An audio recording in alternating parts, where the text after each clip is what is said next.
Igama lamakhosikazi malibongwe, malibongwe, igama lamakhosikazi. Thank you so much to the technical for the uplifting music that they started us off with, because we know in these times that we're living in, there's a lot of anxiety, angst, uncertainty, and especially with the most vulnerable of society in terms of the sexes being women who are worst affected by issues of poverty, inequality, and unemployment. My name is Cindy Mabi. Thank you so much for joining us. I'll be your program director for this, anticipated event, the National Aviation Agenda Summit 2021 conversations that we couldn't have a year ago or so due to COVID-19. So in the form of formal acknowledgements, I'd like to welcome Ms. Sindisiwe Chikunga, who is the Deputy Minister of Transport, or from the Department of Transport, Board Chairperson for the South African Civil Aviation Authority, Mr. Ernest Khosa, Ms. Poppy Khoza, Director of Civil Aviation, all our colleagues and panelists who will be speaking in the various segments as we try to create a gender-conscious working environment for female professionals working in still male-dominated industries and realizing women's rights for an equal future. So welcome, a very warm welcome to all of you.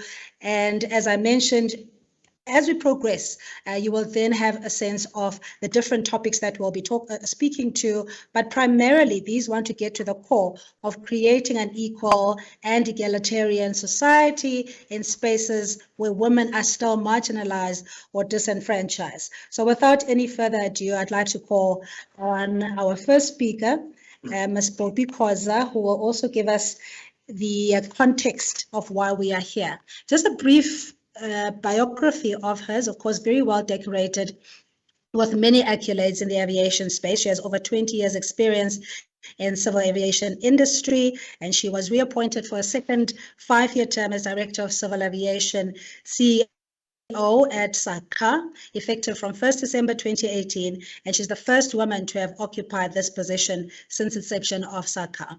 And she served for 2 years consecutively as the first woman chairperson of the UN agency's International Civil Aviation Organization, ICAO, in the Aviation Security Panel. And prior to becoming the chair, she had served for 2 years as deputy chairperson. As mentioned, she has many accolades. And just to give you a sense of these without reading out her extensive CV, is in the Aviation Sector and Regional Leader Award, the Best Chief Executive Officer Awards, Top Empowered Business Leader, Public Service Leader of the Year, and winner as South Africa's Most Influential Woman in Business and in Government. With that, it's over to you, Ms. Poppy Khoza. Thank you so much for joining us. Good morning.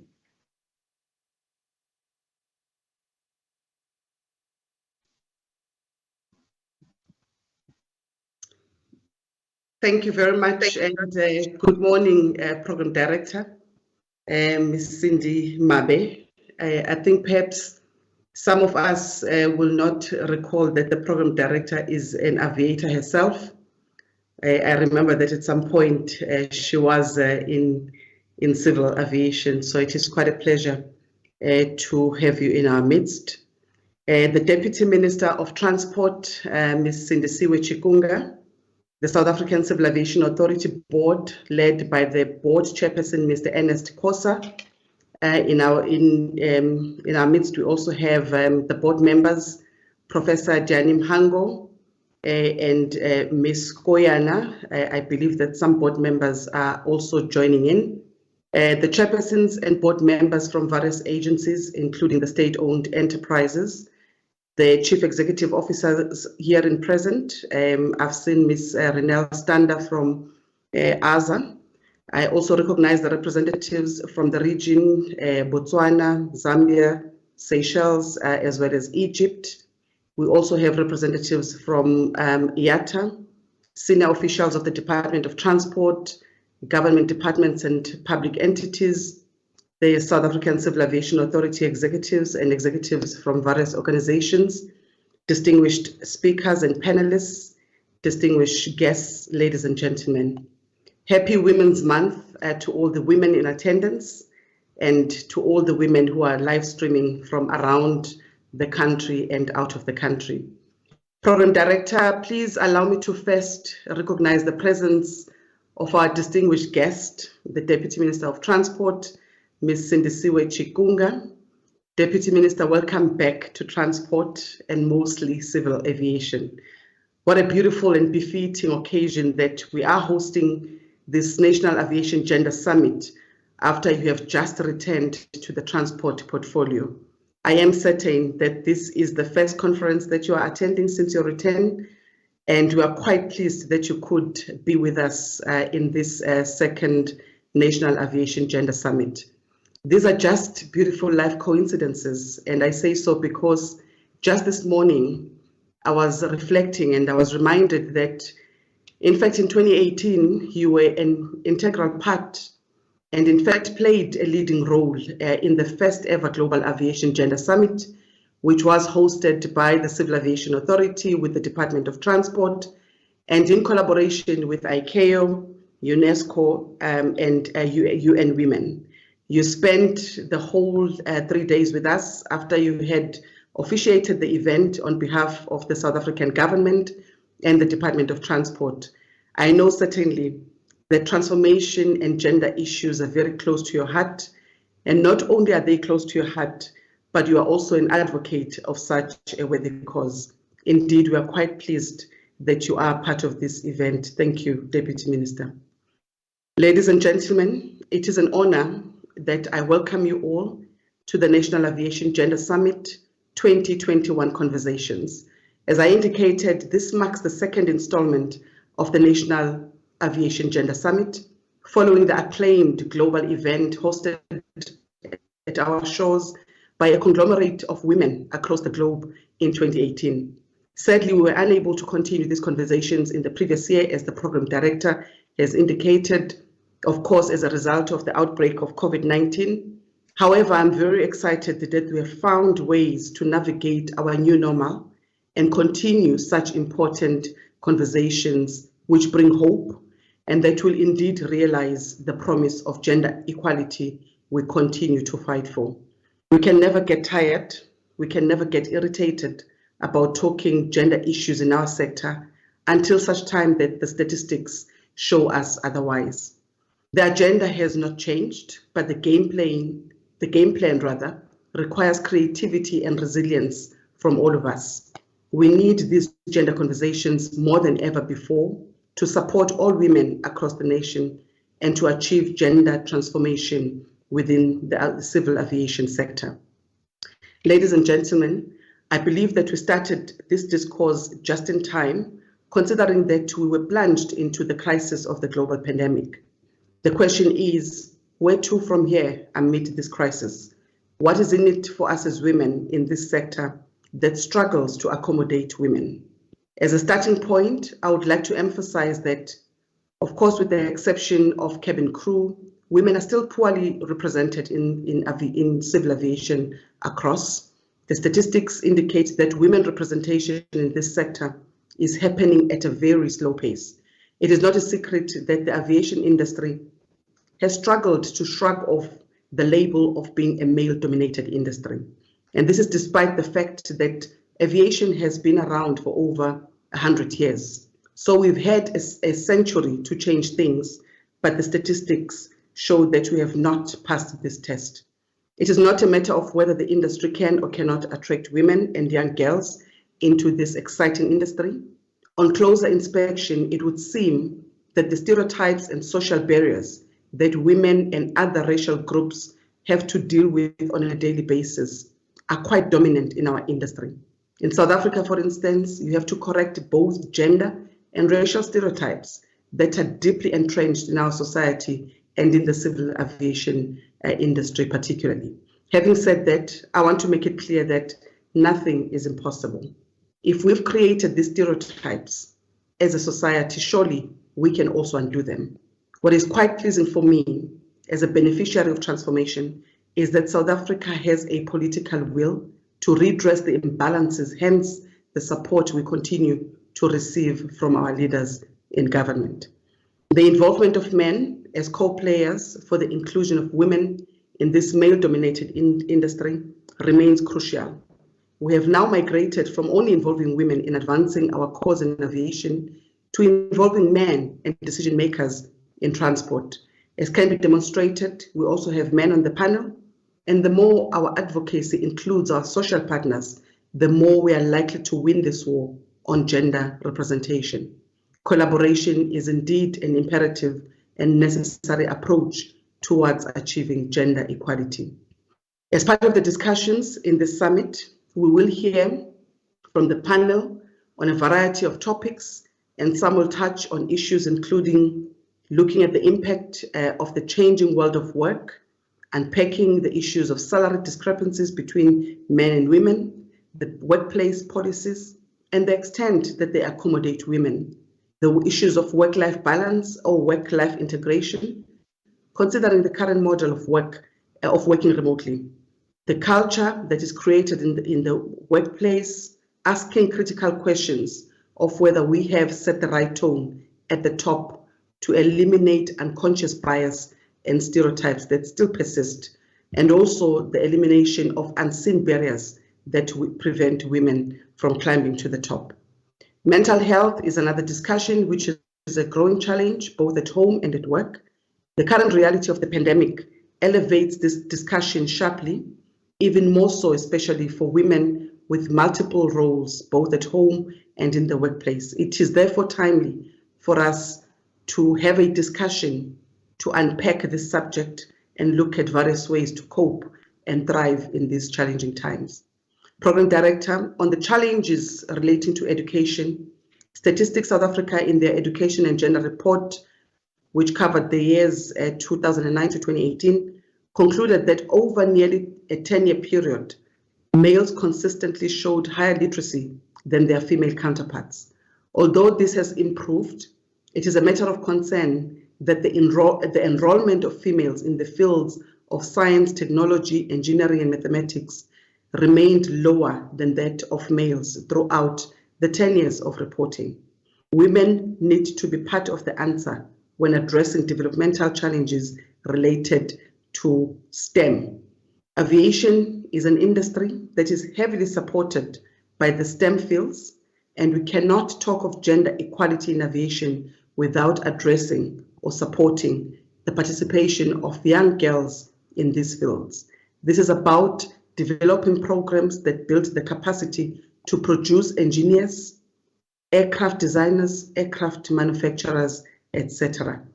Program Director, the fourth industrial revolution is upon us, and women cannot be allowed to fall behind. The age of automation is a double-edged sword.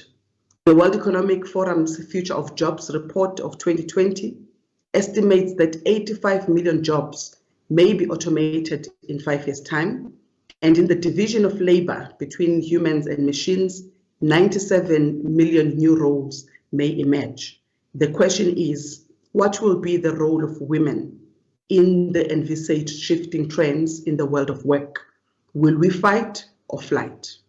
Program Director, allow me, as I'm about to conclude, to touch on just a few strides that we have taken at the South African Civil Aviation Authority since the conversations on gender equality ensued. The Civil Aviation Authority, as a regulator, has come a long way since its inception as a regulator in 1998. We are now at a point where we've reached our target of exactly 50% employees being male and 50% employees being female. The South African Civil Aviation Authority executive team is 50% female, and at the moment, the SACA board consists of 43% males and 57% females. Our women employees are found across all occupations, including technical skills and professional careers.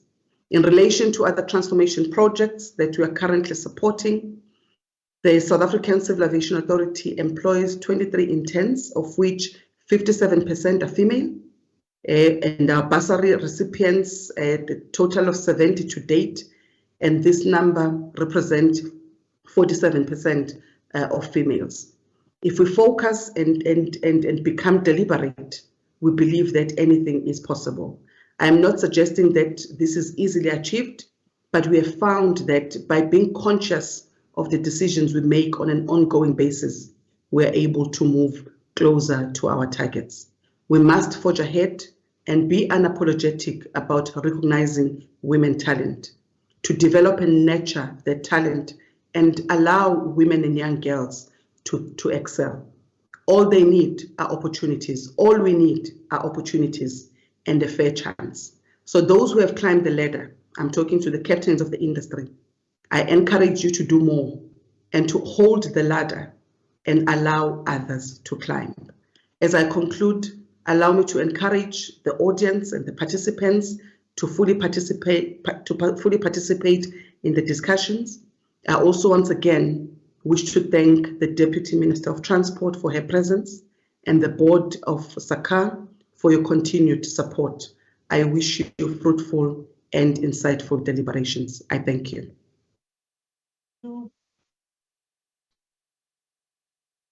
Thank you so much for your opening remarks, Director Ms. Khoza. And for the mere fact that you say success leaves a trail, your accolades themselves speaks of the quality of leadership or caliber of leadership that you have brought to the Civil Aviation Authority. Just behind me, ladies and gentlemen, for those of you who hadn't been to the headquarters of SACA, are multiple awards just for excellence in leadership and also in the regulatory space, ensuring the compliance and safety in the air, and the staff members themselves, I mean, the par excellence when it comes to professionalism in how they carry themselves. So clearly, Ms. Khoza, you hold each other at the highest level of excellence throughout the organization. Thank you so much. Really appreciate your opening remarks. I just wanted to pick on one item that you were saying. We always laud the policies that we have in South Africa, the democratic constitution that we have, and yet you still highlight the fact that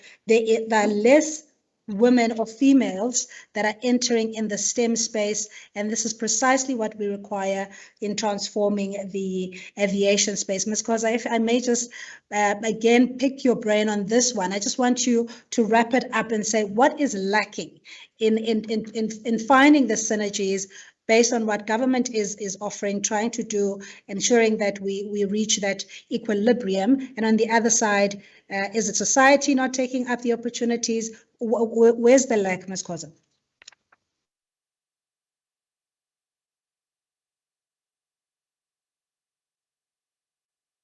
All right, we'll get back to Ms. Khoza, but I think in the interest of time, we are on schedule.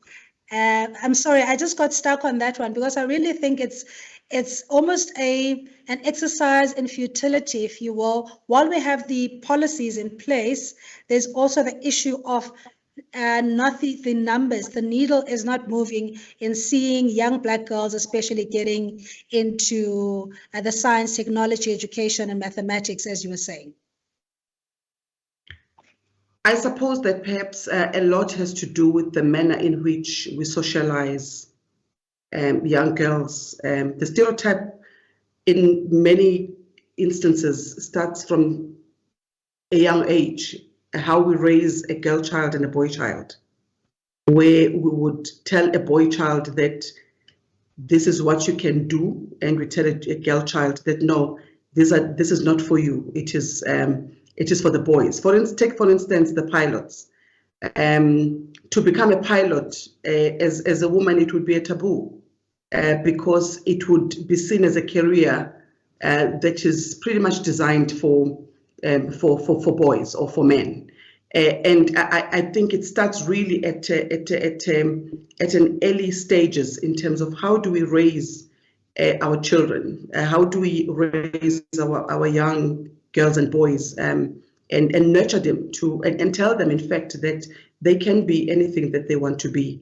And careers know no gender. If you want to become a pilot, you may as well just pursue that as a career of choice. And then, of course, the policies, because the society, by and large, is very patriarchal, and that this is not a South African phenomenon. Everywhere you go, which is why there will be first this. We need to normalize the first, and it must just be a given that anyone can be anything or anything that they want to be. So some of these challenges are deep-rooted in the manner that we are raised, in the manner that we are socialized, but equally even the environment, the policies, as I reflected a little bit, you will find that some of the policies are not favorable to women. Women, they have to be mothers. They have to look after, at some point in time, they will have to take maternity leave. And you will find that, in some sectors, there's no tolerance for such. And these are all the issues that we need to confront and try as much as we can to break down those barriers and allow, men and women to become whatever they want to become. Thank you. Thank you very much. And I think you're quite right. It is incumbent on all of us, and especially caregivers and educators, not to try and distinguish based on gender who's capable or who's competent of learning subjects. And this to debunk the myth that math and science is also difficult. You have to be a special caliber of a learner is also not true. I think the methodology is something that can be questioned as well, Ms. Khoza. But we're going to continue with the program. Thank you very much. And it is my pleasure now to also welcome the chairperson of the board, and that's Mr. Ernest Khoza, who will then introduce our keynote speaker, Deputy Minister of Transport, Ms. Sindisiwe Chikunga. It's over to you, chairperson.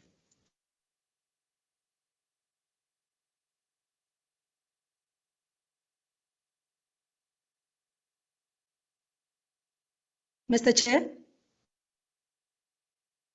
Thank you so much, Program Director. I must extend special thanks to you for the very engaging way in which you're managing this program. Thank you. Thank you so much. To the Deputy Minister, colleagues from the board, the DCA, board members and CEOs from other entities, all protocol observed. It's with a sense of gratitude that I rise this morning to introduce the Deputy Minister of Transport in our country. The Deputy Minister is not new to the aviation industry in particular and to the transport sector in general. She was Deputy Minister for years before she got deployed elsewhere. We're so happy to have her back here. When she left the aviation industry was at its healthiest. It was at a very healthy state. And she comes back when the pandemic has rendered it unhealthy. The Deputy Minister is a health professional. She has got a master's degree in the health area. And we believe that the metaphor of her health skills should converge with the economic health of aviation. We're so happy to have her here again. The Deputy Minister is a very senior political leader in our country. She serves in the highest decision-making body of the ruling party. In the country, she's in the NEC. She served in Parliament for many years, and she has chaired the Portfolio Committee on the police. She has been Deputy Minister in the public service as well. And it's indeed a pleasure to welcome you, Deputy Minister, to this agenda on gender in aviation. And may the industry's health improve, and may gender balance improve under your watch as Deputy Minister responsible for aviation. Ladies and gentlemen, I present to you none other than our Honorable Deputy Minister, Ms. Cindy Chikunga, Deputy Minister.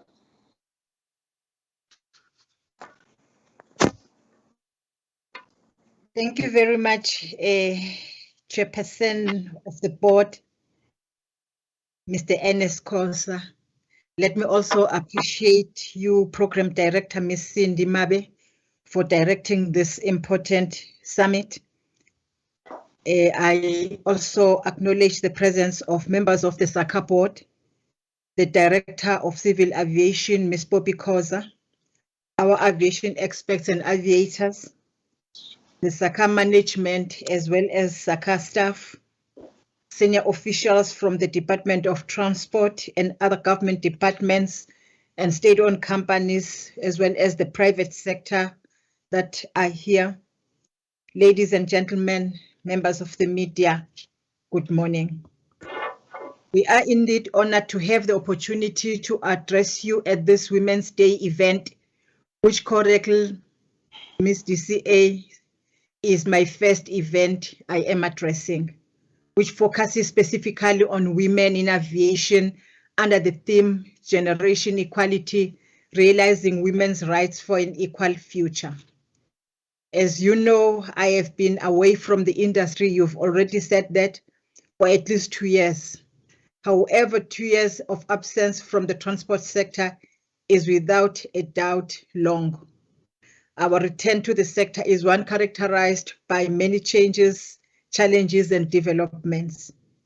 You will agree with me that we have a lot of catching up to do, and working together, aviation in South Africa and in Africa will grow to become of world class. As women, we have come a long way since August 9, 1956. Today, we are celebrating women who contributed in the liberation of our country, women who engaged in fighting the triple oppression as experienced by most women in South Africa, that of class, race, and gender. Today, we have women of all races and persuasions in positions of leadership and power, influencing society in ways that only women can.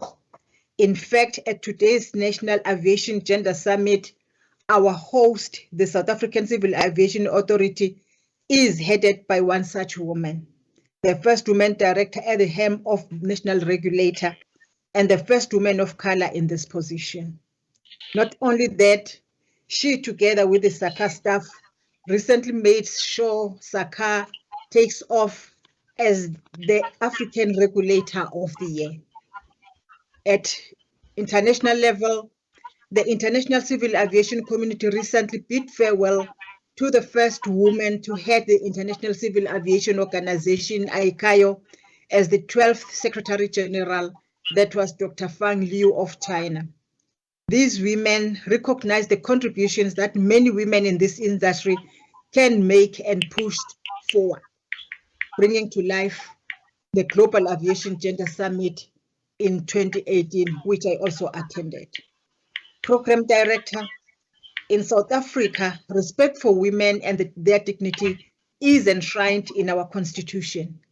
In fact, our President, Honorable Cyril Ramaphosa, on various occasions referred to the need to uphold these constitutional values in our society. In his 2020 Women's Day celebration speech, the President affirmed South Africa's commitment to the upliftment of women by joining Generation Equality, a global campaign to achieve gender equality by 2030. South Africa has developed progressive legislation, policies, and strategies. Among others, gender equality is protected by South Africa's Promotion of Equality and Prevention of Unfair Discrimination Act of 2000, which prohibits unfair discrimination by the government and by private organizations and individuals, and forbids hate speech and harassment. We only have to look at the National Development Plan that, among others, specifically mentioned that the transformation of the economy should involve the active participation and empowerment of women. So, realizing these laws is up to us. Program Director, Afrobarometer of 18 October 2019 states that, I quote, despite a handful of new laws over the past 2 decades promoting gender equality, fewer than half, that is 46% of South Africans, believe that equal opportunities and treatment for women have improved compared to a few years ago. More than half of all citizens say things have gotten worse, that is 23%, or have not changed, and that is 28%. Ladies and gentlemen, discussions on gender equity will therefore never be easy. For example, in the report I've just referred to, it reveals that while most South Africans support women's rights to run for office, own land, and get a job, a majority also believe that homemaking and child rearing should be the women's task. Barriers such as the expectations on women should be the starting point of some of our conversations. How can new flexible work arrangements help women in their dual roles, for example? In our efforts towards realizing women's rights and an equal future, it is critical that women get the necessary support and programs that will enable them to perform better in leadership positions. I must say that the 2021 national theme I've just mentioned earlier, is informed by the need to create a successful economy that achieves sustainable growth by improving productivity through having a more inclusive economy where women have equal opportunities for employment, access to credit, including basic income equality for gender and race, thus allowing women to reach their full potential. Equity for women is a global pursuit, and in line with the achievements of the 2015 Sustainable Development Goal number 5 of the United Nations that says to achieve gender equality by 2030. Ladies and gentlemen, you will agree that the aviation industry has some catching up to do regarding gender equity. Industry metrics show a large gender gap in today's pilot population. I think this has also been mentioned. We need to examine the current barriers that prevent those in minority and previously disadvantaged from pursuing careers in aviation and take responsibility as the sector by exploring ways to create an enabling and diverse environment. And this is true even in the aviation sector. This is true of air transport nationally and globally. In fact, at the International Women's Day Dialogue in 2021, the Secretary General of ICAO, Dr. Feng Liu, noted that, I quote her, "Gender inequalities remain persistent in our societies and within various sectors, with gains being far from consistent, and international air transport is no exception to this rule," unquote. As at 31 July 2021, the South African license statistics reveal that there are 2,384 male airline transport pilots of aeroplanes and only 190 females, which means that about 93% of airline pilots are male and only 7% are females. In terms of helicopters, 94% of airline helicopter pilots are male and 6% are female. For remotely piloted aircrafts, 13% of the licenses are held by women. In terms of student pilots, who give us a picture of what to expect in the future, only 19% of girls are student pilots. It is obvious that we still have a long way to go in achieving gender equity in civil aviation. So how does South Africa compare with other states? Nationally and on the continent, we are on par, perhaps doing a little bit better than many other countries. Although consistent global data on women airline pilots do not exist, Good Governance in February 2019, in an article called Africa's Women in Full Flight, states that African women are world leaders when it comes to taking top jobs in the aviation industry, citing many instances of women in aviation breaking the glass ceiling on the continent and in South Africa.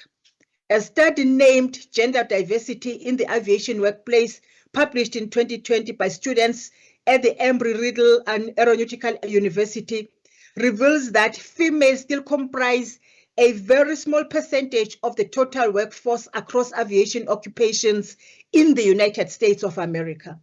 In fact, it is generally believed that the percentage of women pilots in commercial aviation are about 5 to 6% of pilots worldwide. Recent statistics from the SACA license registry indicates that females with commercial licenses in all categories amount to about 9.5% of all commercial pilot licenses, including remotely piloted aircraft licenses. So I would venture to say Although the global percentages are debatable, we are trying, but definitely not enough. Ladies and gentlemen, our National Aviation Gender Summit 2021 conversation is well timed. It comes at a time when the aviation industry has experienced a number of challenges, which to a certain extent affected planning, operations, and stability of aviation. As a country, our aviation sector has been hit the hardest by the COVID-19 pandemic, which has gravely exacerbated the situation. One can only imagine the loss of revenue owing to the travel restrictions imposed over and above the existing financial instability faced by the industry. So what conversation should we be having in 2021? Program Director, one such topic is the effects of COVID-19 pandemic, and I note that the changing world of work and the health consequences of the pandemic feature in your discussions today. The impact of the pandemic in our economy, among others, has been debated. There is no doubt that a struggling economy has a cascading effect on families and therefore on women. When there is no work, no income, and fewer resources, women are stretched to the limit. Women in Science, in the article by Ms. Casale and Ms. Shepherd, the COVID-19 gender gap of 6 August this year, states that women have suffered a large and disproportionate effect in the labor market as a result of the hard lockdown, and they've also been slower to recover, with their working hours going down by as much as 2 hours a week. They indicate that the gender split in job types, the uneven impact in the home, and smaller state grants due to fewer informal jobs held by women are some of the causes of the greater effects on women. Program Director, we need to find ways to overcome such cracks in the system where women end up being inadvertently penalized in comparison to men. The Global Gender Gap Report 2021 states that the data shows that gender gaps are more likely in fields that require disruptive technical skills in particular. Those they include cloud computing, where women make up just 14% of the workforce, and engineering, where women make up 20% of the workforce. We cannot afford that the gender gap widens further in these areas. Ladies and gentlemen, the World Health Organization defines mental health as a state of well-being in which the individual realizes his or her own abilities, can cope with the normal stresses of life, can work productively and fruitfully, and is able to make a contribution to his or her community. With the arrival of COVID-19, the pandemic's psychological impact has obviously worsened an already challenging situation in workplaces.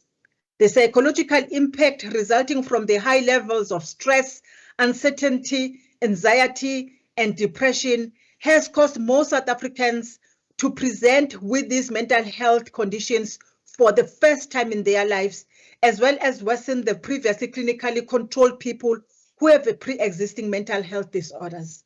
Similarly, for women working in the air transport industry, we cannot afford that the pandemic takes away their careers because of the strain caused by the pandemic. The online site Very Well Mind reports that the pandemic has taken a toll on everyone's mental health, especially for women. The combined pressure of job loss and familial responsibility has increased stress. Juggling family responsibilities is a source of stress for both women who are in the workforce and for those who are not. According to U.S. Bureau of Labor Statistics, 2.5 million women left the job market since the beginning of the pandemic, compared to 1.8 million men, as women take on more responsibilities of homeschooling and everyday parenting. These added tasks have put undue pressure on women during the pandemic, leading to excess stress and the exacerbation of associated mental health conditions. It is thus important that employers, as part of their employee health and wellness agenda, should put in place programs to promote mental health and wellness of workers and must have mechanisms to ensure that mental health problems are prevented or detected early, diagnosed, and effectively treated, and that mental health problems are destigmatized. We should always be emphasizing it should always be emphasized that mental illness is an illness like any other physical illness and can be prevented. When you have to have a case of mental illness, it can be treated, but it can also be controlled in case where it cannot be cured. I am glad to see that women's health and wellness is one of the topics on today's program, because the workplace is important, as it can either contribute positively to a person's mental health or exacerbate an existing problem. Program Director, we need to vigorously fight for women to hold on to their jobs and to persevere in these difficult times, so that when the aviation industry flourishes again, women are there to play their invaluable part in this crucial industry. Program Director, the discussions over the last 3 years leading up to today's summit have led us to review many complex issues. It is clear that no matter how good our intentions are, and even though our legislation is well on par with the rest of the world, globally and locally, there are no easy answers to equality for women in the working world, and specifically in aviation. Nevertheless, we have made progress, and there are opportunities to increase the speed at which gender equality is achieved in aviation. We know that technical ability and studies on the STEM subjects are similarly required for many aviation careers. Ladies and gentlemen, we need to develop programs that inspire girls when they are still young enough to take up subjects like science and maths, which will enable them to pursue aviation careers. And I think that also responds to your question, Program Director. We must find incentives to encourage them to take such subjects if necessary. I would like to reiterate, we cannot afford that the gender gap widens further, even in these difficult times. It is critical that we move with speed in implementing our policies, legislation, and strategies to effectively transform the aviation industry. It is important that we remember that only a capacitated, capable, ethical, and developmental aviation sector that will help us to address the gender gap. As the Director of Civil Aviation mentioned in her welcome address and demonstrated at the 2019 Gender Summit with the pledges made by the Minister of Transport, Honorable Fikile Mbalula, and captains of industry, men play a very important role towards increasing gender equality in aviation. I appeal to all men participants at the summit today to be part of the answer towards achieving equity in the civil aviation industry, and it should not be a rhetoric. Let's teach our children, men and young boys, the value of gender equality. At the same time, we urge them to amplify the voices of the women to help build women's economic power towards realizing generation equality. However, as women, we must remember that we are our own liberators. Above all, diversity, respect, and inclusion should be non-negotiable in the company's everyday culture. To fellow women leaders, let's lead with compassion and lift other women to the heights that we have reached and above. There are many heroes nowadays. We call such women sheroes, who overcame tremendous obstacles and became aviators, engineers, and more, both on the continent and in South Africa. I know that many such women aviators are committed to lifting up other women who aspire to become aviators as well. Thank you for your efforts. They do not go unnoticed. And let's continue with good work. Gender-conscious leadership and mentoring is the answer. Let's mentor those who approach us in a systematic and strategic way. Let's find learning and mentorship opportunities in the workplace and not be intimidated by what has been called a man's world. In conclusion, I'm reminded of what the late president of Mozambique, Mr. Samora Machel, once said on women's rights, gender equality, and economic freedom. And I quote him, he said, the emancipation of women is not an act of charity, the result of a humanitarian or compassionate attitude. The liberation of women is a fundamental necessity for the revolution, a guarantee of its continuity, a precondition for its victory, unquote. We congratulate SACA for hosting this National Aviation Gender Summit and thank all participants in attendance. Now is the time to step up and be counted. Together, we will move aviation sector forward. I wish you all a successful summit. God bless Africa. I thank you. Thank you, Deputy Minister Igama lamakhosikazi Malibongwe, Deputy Minister Sindisiwe Chikunga, and she's at the Department of Transport. I love that you had essentially come 360 and returned home, Minister, as we heard from Ms. Khoza earlier on, saying that you had been very instrumental in ensuring that this sector primarily put South Africa on the map, and it can be an employment and opportunity multiplier for many young people and women in particular.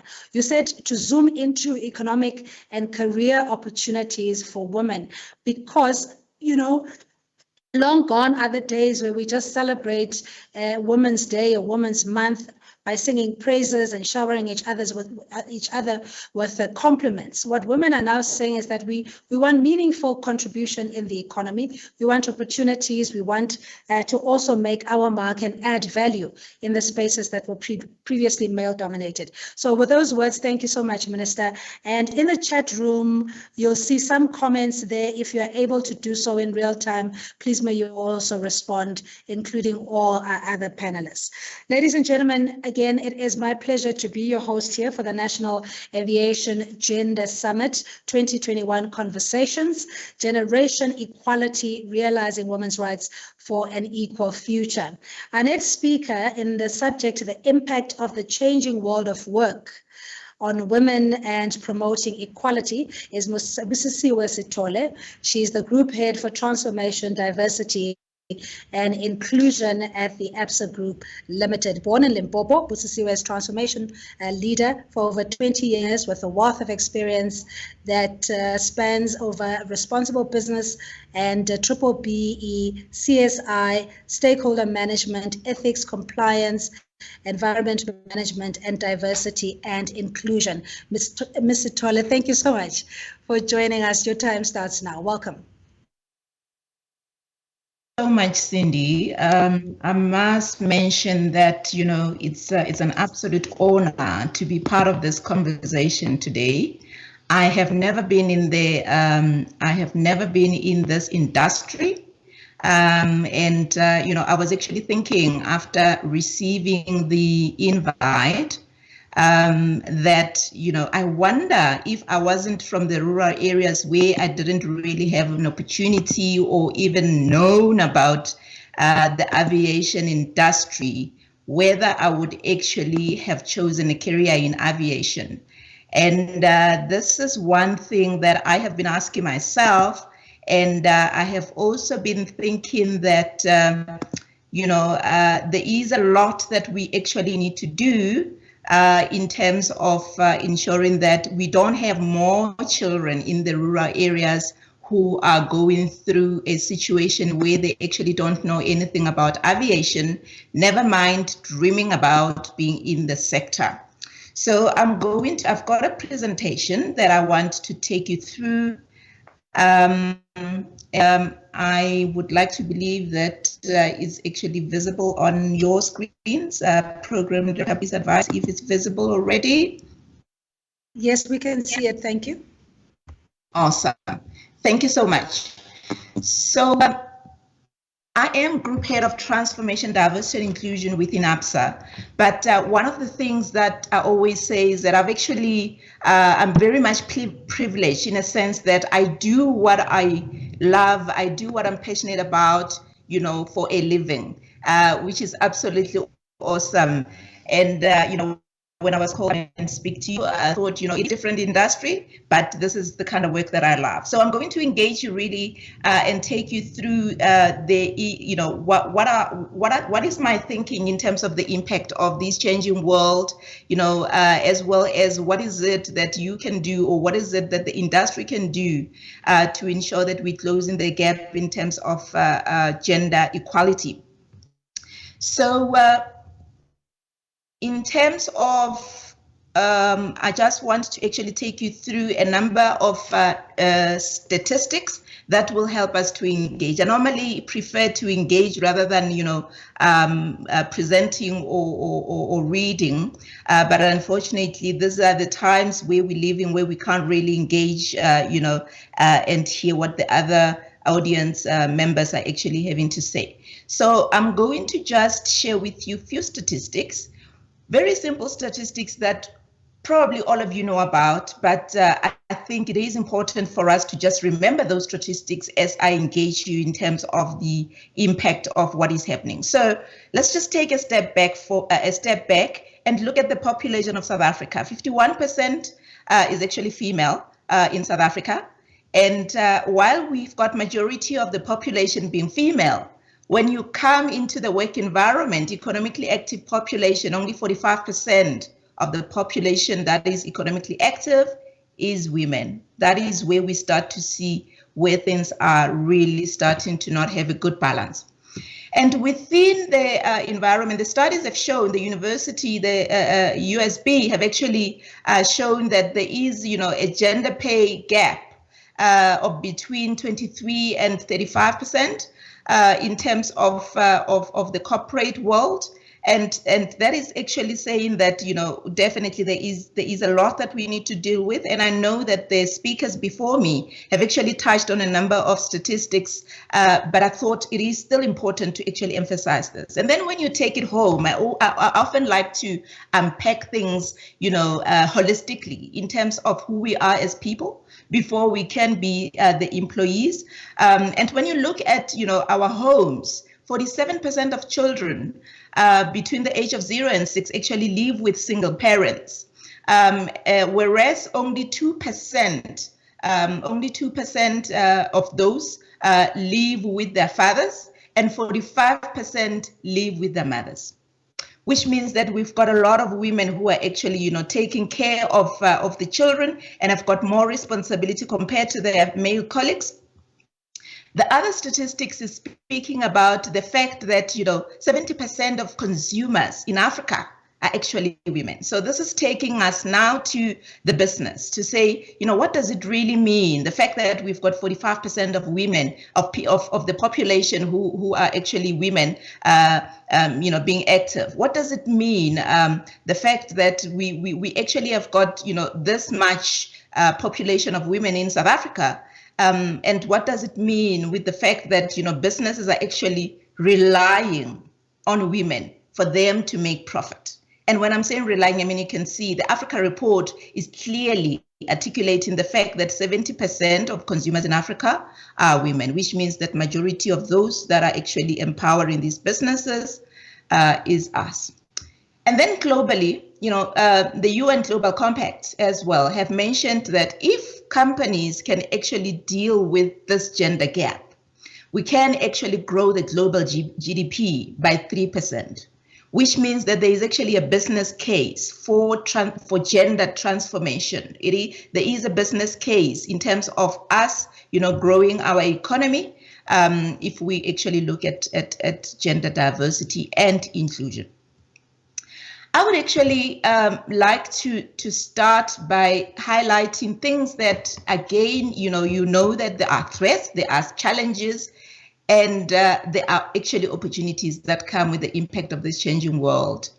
And I'm going to take a little bit of time to actually speak about what does it mean from the threat, challenges, and opportunities perspective in terms of the impact on individuals, you as colleagues, and what does it mean in terms of the sector? What does it mean in terms of the economy? And all these will actually, talk to what does it mean in terms of the business where you are actually operating. So the statistics have shown us, but I think we need to just take it home to say the reality is that, more statistics are actually showing that there is potential to job losses. So from the individual perspective, businesses will actually start to look at how do they tailor-make their workforce, and actually, be forced to let go of some of the people who have been doing some roles that will be replaced by the artificial intelligence. But also in terms of where we're going, working online now, and I know that a whole lot of organizations are preparing to do this thing of working online full time, even after COVID-19, mainly because there has been value in terms of the benefit of cutting on costs, but also value in terms of, people are able to work wherever they can work without necessarily being in the office. So that on its own, it's saying that, there will be a cut in terms of, the spaces that companies will look at. And from the financial impact perspective as well, companies will really ensure that there is a benefit for them, especially to recover from COVID-19. So those are the threats that come with the changing world. One of our speakers have already spoken about mental health. That is definitely a big thing. It's definitely one of those things that we cannot ignore, because it can actually lead to the second, pandemic, where people are really, having it very difficult in terms of living every day, and be able to fulfill their duties. The economy, I've already mentioned that, if we focus in terms of the women agenda, the economy will grow. But what does it mean in terms of the impact on the economy when coming to the changing world? So the economy, is also threatened in a sense that when things change, normally things don't go to the perfection mode. There will be a situation where, because there is now less jobs, the economy will also be impacted negatively, before we can actually see the value or see the opportunities. The challenges in terms of the overall transformation, diversity, and inclusion agenda, really, one of the big things is the skills as well as the knowledge gap between our male colleagues and our female colleagues. We do know that, a lot of us females have not been exposed, and I would think that in your environment is actually more, in a sense that, in the past, not a lot of, in fact, it's not even the past, even currently, not a lot of women have got opportunities that males have within the aviation sector. So the skills and the knowledge gap is a historical challenge that women already have. However, when we come in terms of the changing world, because we're still trying to catch up, we might actually find ourselves in a situation where that skill gap and knowledge gap is actually becoming bigger and bigger. The other big agenda, which is actually addressed in some of the statistics that I've mentioned earlier, is in terms of the wage gap. So one of the things that can actually happen as a challenge is that we can actually have this wage gap opening wider, because male colleagues would actually be starting at a higher position in terms of where they are. And because of some of the contributions that, the issues that I've mentioned earlier, in terms of women actually be the ones that are looking after children, the women who are single parents, majority of them are the ones that are looking after children. They might find themselves in a situation, because they have to accommodate their own situation where they would need to still take care of the children. They would be impacted in a manner that, they might not be able to catch up from the wage gap perspective. In terms of representation, we still have a huge gap, specifically on senior management. I mean, this is one challenge that, almost all the industries are experiencing. We're also experiencing it in the financial sector, where you find that in a whole lot of companies, when you look at the senior management, there is actually less women compared to females. And I'm pleased to hear that in your organization, there's actually currently on top management 50-50 representation, and that is absolutely awesome, and I congratulate you for that.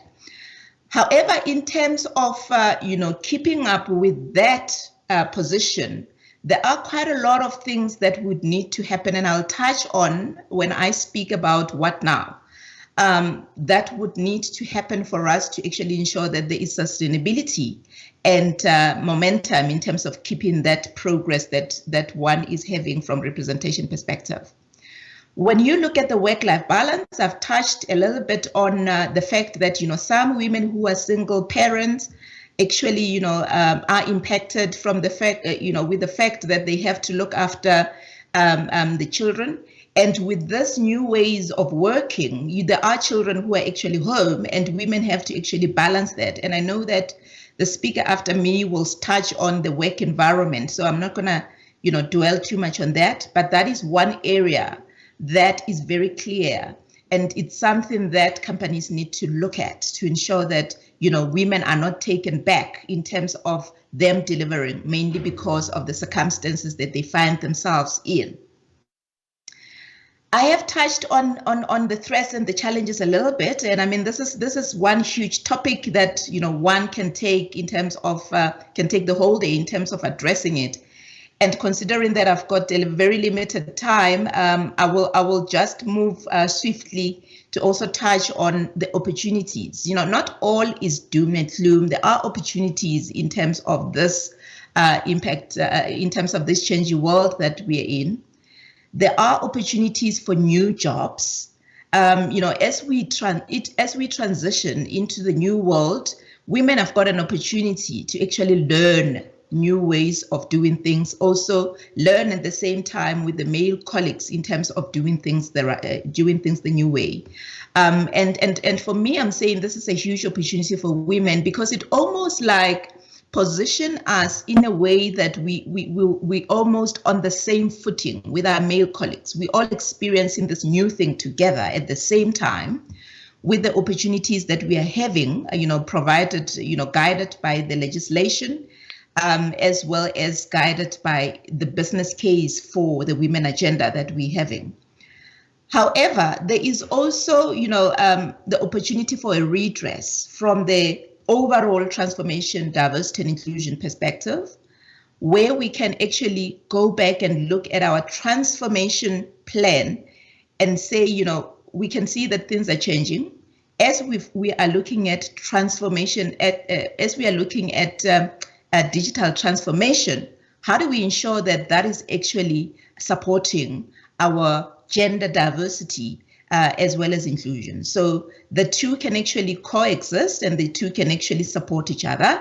And that for me, I see it as a huge opportunity to say, as we are moving forward, we can actually re-look at our plans and say, how do we position women in a manner that they can be able to thrive? I will move to the things that we can look at really in terms of ensuring that we are bringing and promoting equality. And the one big thing that I can say is that there can never be equality without equity. So one of the things that people normally confuse is to say you speak about equity and then you speak about equality. Really, what is the difference? So you would know that you cannot give two people the same thing and expect them to perform the same way when the other person is actually a little bit behind in terms of what they're supposed to be delivering. So equity, is basically about that, and many of you would know that. And I would like to take a little bit of time to speak about the equity programs that we would need to look at to ensure that we are in a position that we are ready for us to achieve this equality that everybody is chasing. I mean, the statistics show that if we go and we move at the pace that we're moving in terms of gender equality, we will actually get there, in many years, 50 years. So I know it's staggering numbers, but that's the reality, because we need to actually redress. We actually need to do things that are not normal for us to do that. And the equity programs that I'm talking about are the programs that you actually probably have.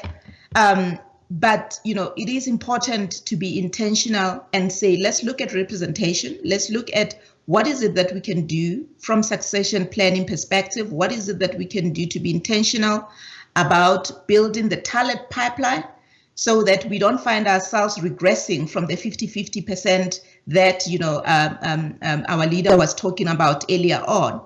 And the other equity thing that we need to look at is from the gender, parity, from the gender pay gap perspective. So a lot of companies normally look at the gender gap and say, look, we can actually allocate these many millions for us to give females an increase so that they can be at the same level. But one of the things that make companies to continue to be where they are over and over is the fact that there are cultural, things, underlying cultural things that we need to look at and say, we can give our colleagues, an increase and expect them to actually achieve what they need to achieve.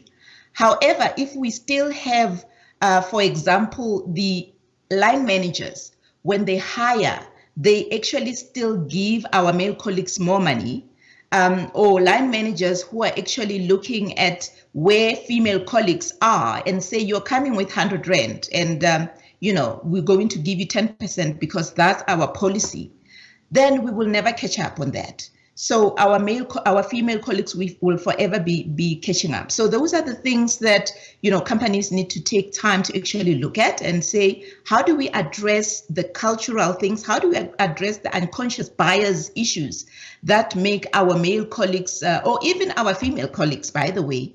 We have recently done a study where we wanted to see the behavior of the line managers. And one of the things that really stuck out, that amazed us was the fact that women actually, in the study that we were doing, were actually paying male colleagues more compared to female colleagues. And I still don't understand why, but, female colleagues can also do that.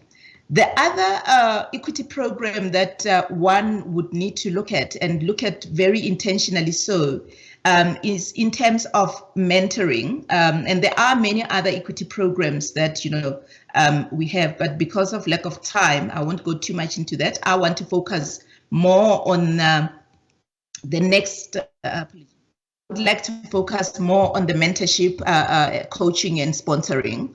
And the main reason why this is critical, I would like to just share this. Apology for the busy slide. I'll go through it quickly. So the Harvard Business Review, have actually mentioned that, the CEOs who are going through mentorship program, they tend to avoid costly mistakes, to be more proficient, to make better decisions. And often when you talk about CEOs, people always think that they have made it and therefore they don't necessarily need mentoring. And the business review have actually shown that this is one of the critical things that our CEOs need, especially our female CEOs, because they are actually coming from, the position where they were previously disadvantaged. So mentorship is really beneficial. And, when you look at the Forbes, majority of the companies that are on Forbes, they're actually, having mentorship programs. There is also some statistics that are actually showing that 87% of mentors and mentees feel empowered in their jobs, and they actually, deliver more in terms of their work. So I won't spend too much on these statistics, but I thought it is important, that we actually just spend a little bit of time on that, because often people think mentorship is just one of those things that, you will speak about mentorship, you will meet with your mentor once a week or once a month, and then, not really, benefit much. But this shows that is one of those equity programs that are critical in terms of delivering on the gender diversity. The other issue that I wanted to close with is actually in terms of the best practice. When we speak about the mentorship program, it has to really be something that the company is decisive to have. And it has to be structured. It has to be contractual. So, I always say to some of the people that I'm mentoring that this is the time that I've dedicated to, supporting you. So you need to stick to what we have agreed on contractually from the contractual perspective. And then it's something that we also need to consider from the individual as well as group perspective. Sometimes when people walk alone through this process, they tend to not really benefit that much. So the individual mentorship need to be supported by the group mentorship, where there can be transfer of skills, where there can also be transfer of that institutional memory. And I'm thinking in terms of your specific environment, the institutional memory is quite big in the sense that you've got male colleagues who have been carrying this nuggets of wisdom for many, many years. And therefore, you would need to actually have both women and males in a group mentoring setup where there can be that transfer of skills as well as institutional memory. Measurable. It's very critical. We cannot be, we've got leaders who are spending a lot of time on mentoring, and we cannot be wasting, their time and not really measure and say, this is what we are seeing. So this has to be connecting to the other equity programs, but it also needs to be measured to say, how exactly does it support your bigger agenda?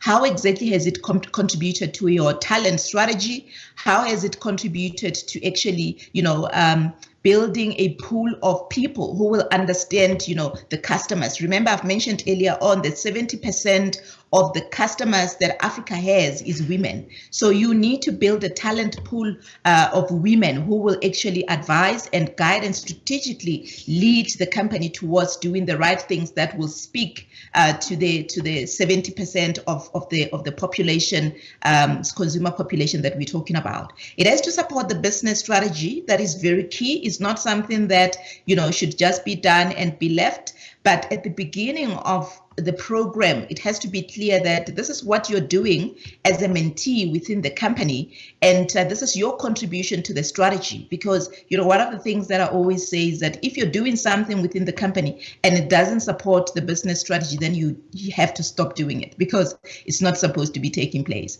So the mentee needs to be clear and say, how exactly is this going to support the role that I'm playing towards the strategy, the business strategy, and how exactly is that going to improve what we are driving? If it's growth strategy that you're pursuing, that also needs to speak to the growth strategy of the company. It needs to support the industry, mainly because many industries, such as our industry, the financial industry, your industry as well, we still have a huge gender gap. So it has to support that.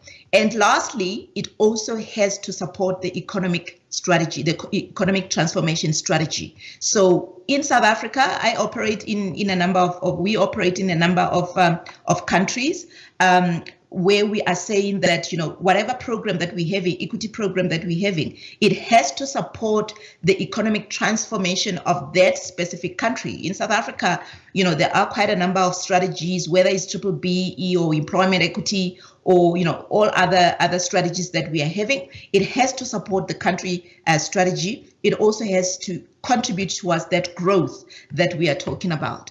And that, for me, I think if we can be able to tick all this, then we would have achieved, we would have a program that is reflecting best practice in terms of delivering good results.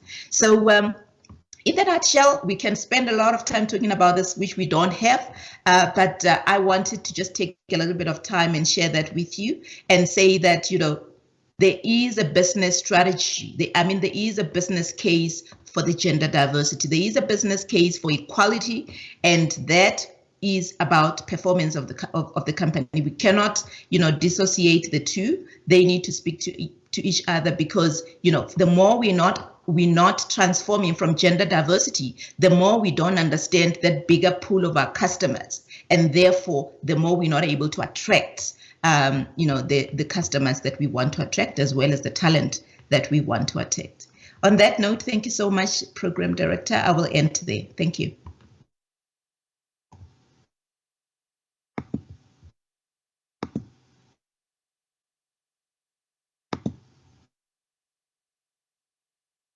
Program Director, over to you. Thank you so much. Much appreciated, Mrs. Sewin. And you know, your message resonates with largely the audience when it comes to wage disparities and how we need to transform even the debate around transformation. We need to revisit some of the imperatives and policies that have been implemented to say what are the fundamental questions that we should be asking now to move us forward.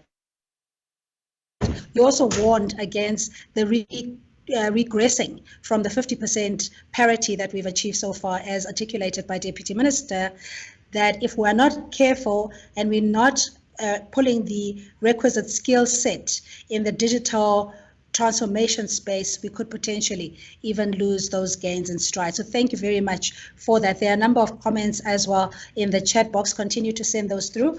But we've asked our stakeholder relations officer, Mojele Mohale, to just go through those for us. Mojele, good morning, and take us through the chat box.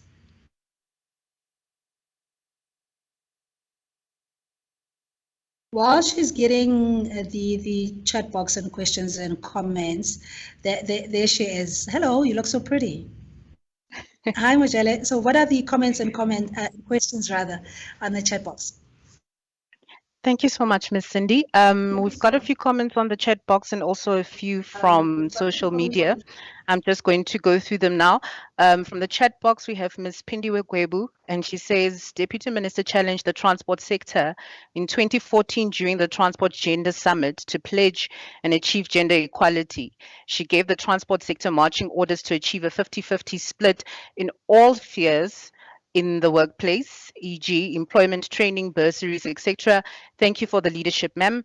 And Ms. Nevashni Narayandat also says a very inspiring and powerful message from our Honorable Deputy Minister. Thank you, DM.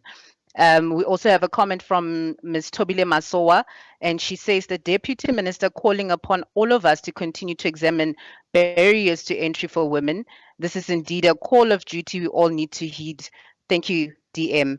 Then she continues to also say, we're indeed thankful to have DCA and the Board of Directors who take transformation seriously, the leadership that makes a difference. And we have another comment, I believe this was on Ms. Busisiwe's presentation from Ms. Pindiwe Gwebu again, and she says, interesting points about the value of mentorship. Measuring the success of the program is key, I guess.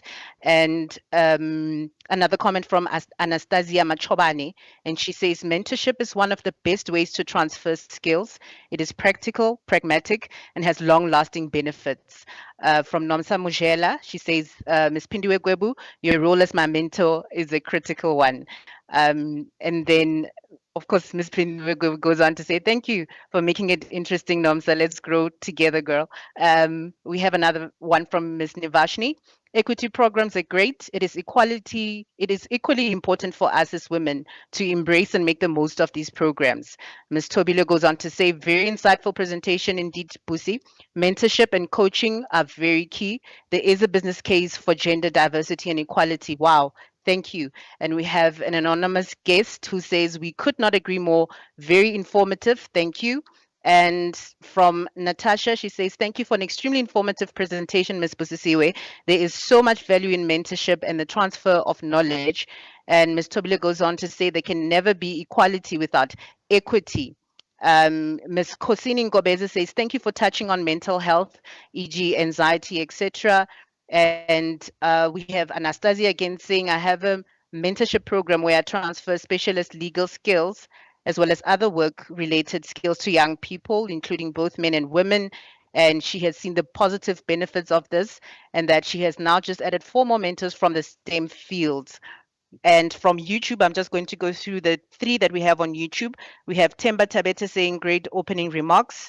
I believe that's referring to the DM's opening remarks there. And Ms. Lungile Mawela says, as the Director of Civil Aviation mentioned, that gender and race stereotypes can be undone in this industry. Welcome back, Deputy Minister of Transport. We look forward to gender equality changes. Thank you so much. That's what we have for now. Jelle, thank you so much for covering the questions, answers, and comments as well on various social media spaces. We are simulcasting on social media, so this program will be available as a video on demand for future reference. So now this takes us to the critical part of the dialogue, conversations around gender and generation equality. At this segment, we have three panelists who will talk about their lived experiences in the workplace as we try and create an environment where women can thrive, and that our unique situations also being accommodated. So without any further ado, the subject matter here is creating gender conscious working environments for female professionals working in a male-dominated space, in this particular case, aviation. We have our panel members, Ms. Makosazana Nkabiti. She's the Senior Manager for Training and Personnel Training at SACA, and Ms. Natalie Kate, a Quality Assurance Auditor at SAA Technical, and Ms. Machezi Klebitole, I beg your pardon, Acting Manager at Aerial Work at SACA. If I may just ask our panelists to show their lovely faces, my queens.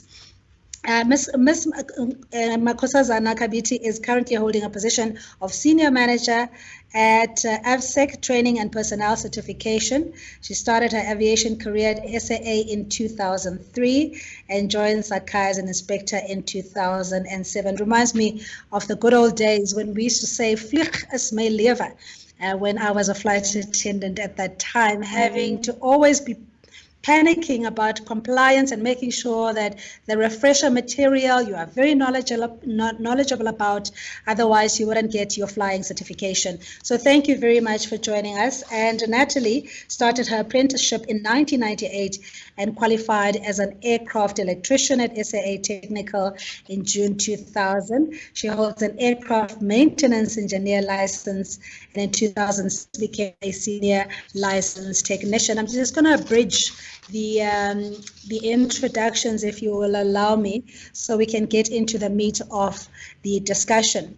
And we have Zamachezi was born in the Eastern Cape, a young lady, very young. I think in this panel we might even safely say she's probably the youngest, second to myself. She's been in the aviation industry since 2007 and worked for companies such as 43 Air School as a helicopter flight instructor, Canadian Helicopter Company, and the South African Police Service as a pilot. Ladies, welcome for joining us. I think just to kick us off, let's just, we'll start with you, Makosazana, if I may, your own lived experience, especially when it comes to the unconscious bias or biasness in the workplace, where we may not even be aware of our own inherent prejudice when it comes to the gender divide.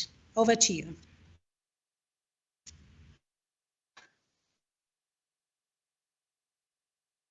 Makosazana, can you hear me? Oh, sorry. Please unmute your mic. Thank you so much, Program Director. And indeed, this topic, it's a very important topic that requires all of us, both men and women, to change our mindset about it so that we can bring change to the current generation and the future generation. When it comes to unconscious biases, I think what's important for me is that, yes, there is, but however, in order to drive gender diversity, it has to come from the top. And this is what's currently happening in my organization as I work for CAA. And this must involve culture change, as this can be possible when the entire leadership realizes that they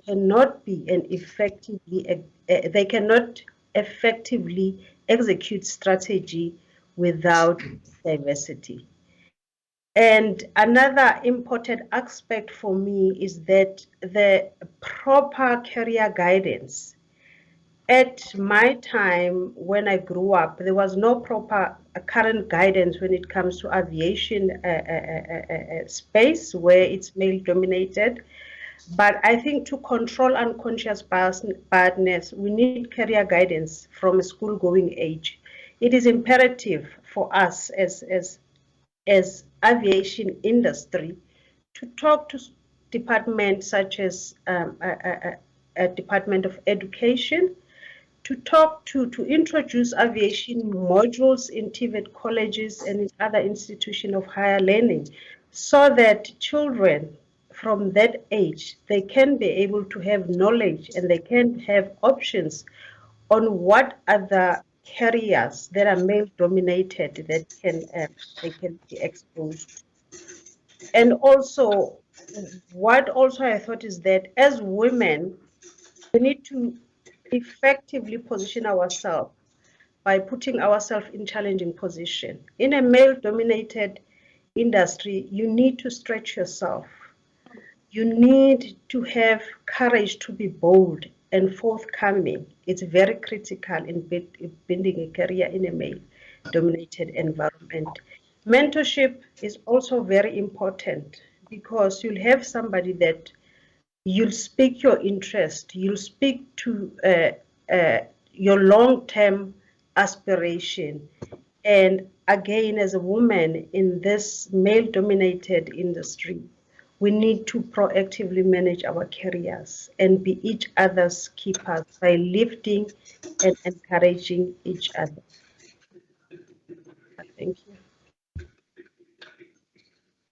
Thank you. Thanks, Makosazana. Just for, if you know, I think sometimes we shy away from expressing our own frustrations in the workplace, lest we are regarded as either being too emotional or that we need to just man up, if you will.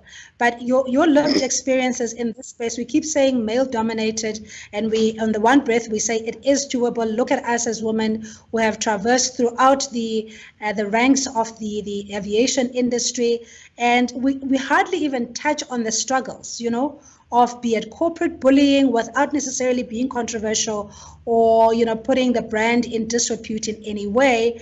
But we are very good at this veneer of I've got this together, even if it's difficult, but as a woman, I have to prove myself 10 times more. Samachezi, has that been your experience, and does that continue? How do we break that culture of silence, if you will, between Samachezi? We'll start with you and come to you, Natalie. Thank you. Okay, good morning, Program Director. I'd just like to take this time to thank you for including me in this panel today. This is a much needed topic. Personally, I have on my side of even being in the aviation industry and in the management department, I have experienced, you know, this unconscious biasness that happened. For example, if I may say that, for example, if a woman is assertive, you know, they're always perceived as being aggressive, but my same male counterpart having the same attributes, they are seen as confident. So it basically starts, I believe, in the mind. You know, we still carry around these beliefs that legitimize the old ways and the old rules of how women should act, or where we belong, or what is our best use for our skill set, which is basically the home and the kitchen. Okay, so until this belief actually change or affect our behavior. Unfortunately, until we can change such beliefs or learn to recognize these trigger elements, so we can react appropriately, exclusions and will continue to exist in the aviation environment and also in society as a whole. I think we need to teach each other, especially in a let's say in an organization environment. Okay, we need to learn what unconscious biases are. Organizations need to make sure that everyone is aware that they exist, and then through awareness training, people can learn to recognize that everyone possesses such unconscious biasness, and they can learn to identify their own. We need to figure out where they are likely to affect the organization as a whole, especially in areas that affect let's say, for example, in HR situations where they affect people who gets hired and who gets promoted. By knowing these biases where they mostly lie, they can be considered when important decisions are made in those areas. And I go back to the recruitment. I think if we started judging people or even candidates blindly, no longer looking at the candidate's name or gender, instead hire on merit alone and let the data inform your decision, this could help us maybe perhaps change and close this gap that we are currently sitting at. We can start, we can aim to hire, and sorry, I just wanted to mention as well that if you aim to diversify your staff, also in the HR environment, whoever is doing the employment hiring, also that group of people needs to be diversified. So they can also employ in terms of their diversity and bring their diversity into the table. We need to create a culture that encourages open dialogue so we can be able to talk about these things, so that when employees actually realize a decision might have been influenced by unconscious biases, they won't be afraid to speak up. But most importantly, people need to be held accountable, not necessarily to punish, but rather to intervene to set the record straight. Over to you, Program Director. No, thank you very much, Zama, for that. And Natalie, without laboring the point of difficulties, we know that in the workplace there are team dynamics, there are interpersonal dynamics that we have to, consider, be it the hierarchy and where we find ourselves as women, perhaps at entry level, having to work even longer and miss out on promotions based on gender. What should we be asking, and the deliberate action that we need to take to ensure that we have a safe working environment for women? There is the health workers compensation policy and all of those things, but in your view, what else is it that is within reach that can change this environment?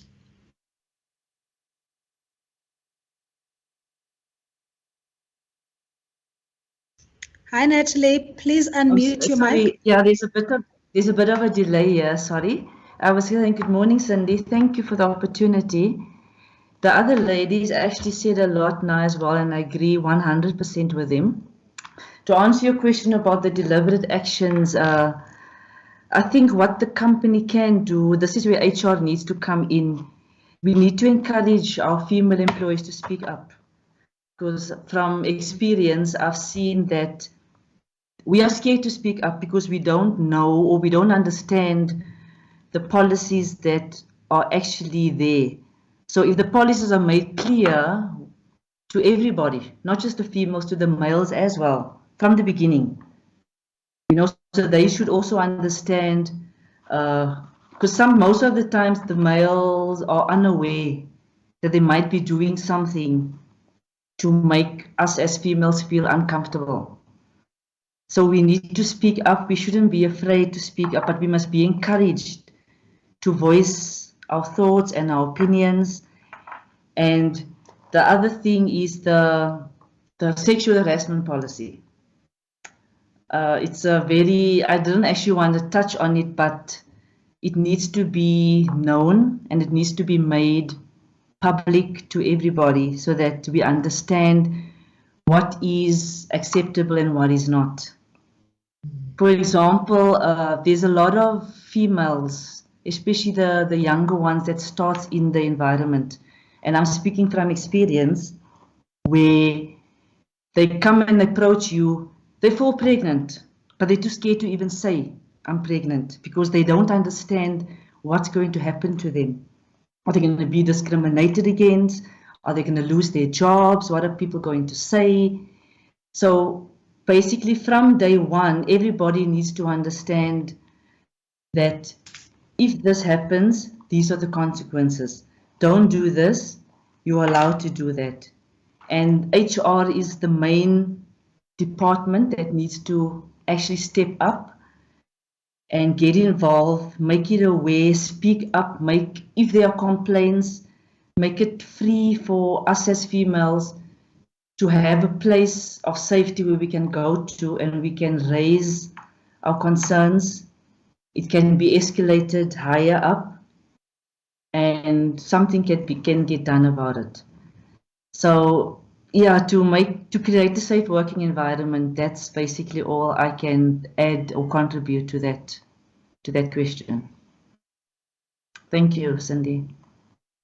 All right, over to our other panelists as well, just to ventilate what Natalie was saying, that the fear of losing one's job or even harassment by virtue of either starting a family or falling pregnant in the workplace, and this is a real threat, as she says, that it's something that we need to talk about openly, but for women also to know their value.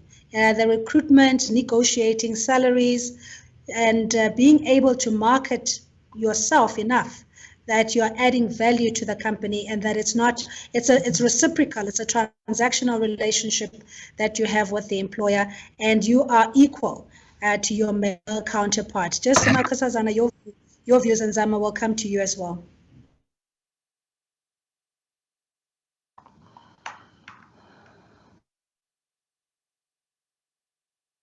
Zama, I can't seem to hear you. Please unmute your mic.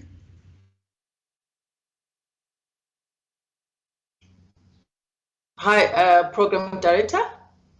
Sorry, I had I believe a problem with my network. Can you repeat your question for me, please?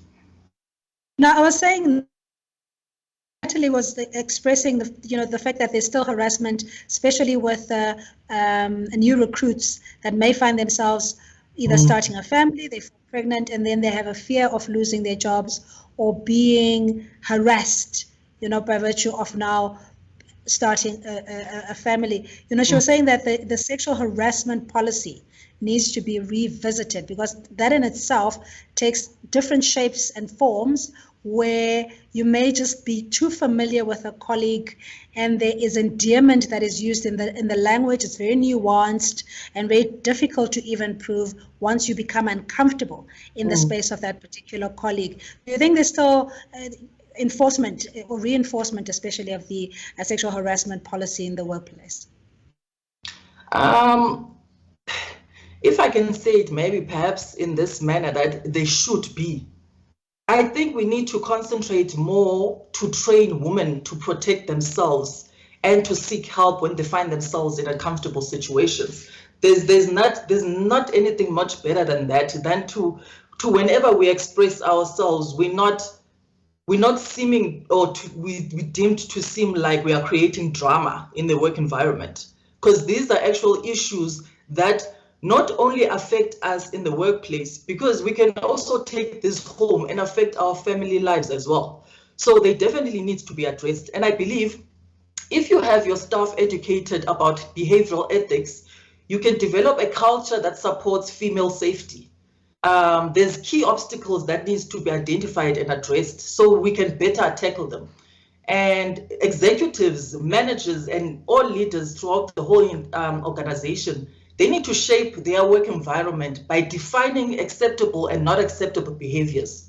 Perhaps also adopt a zero tolerance policies around portraying indecent behaviors.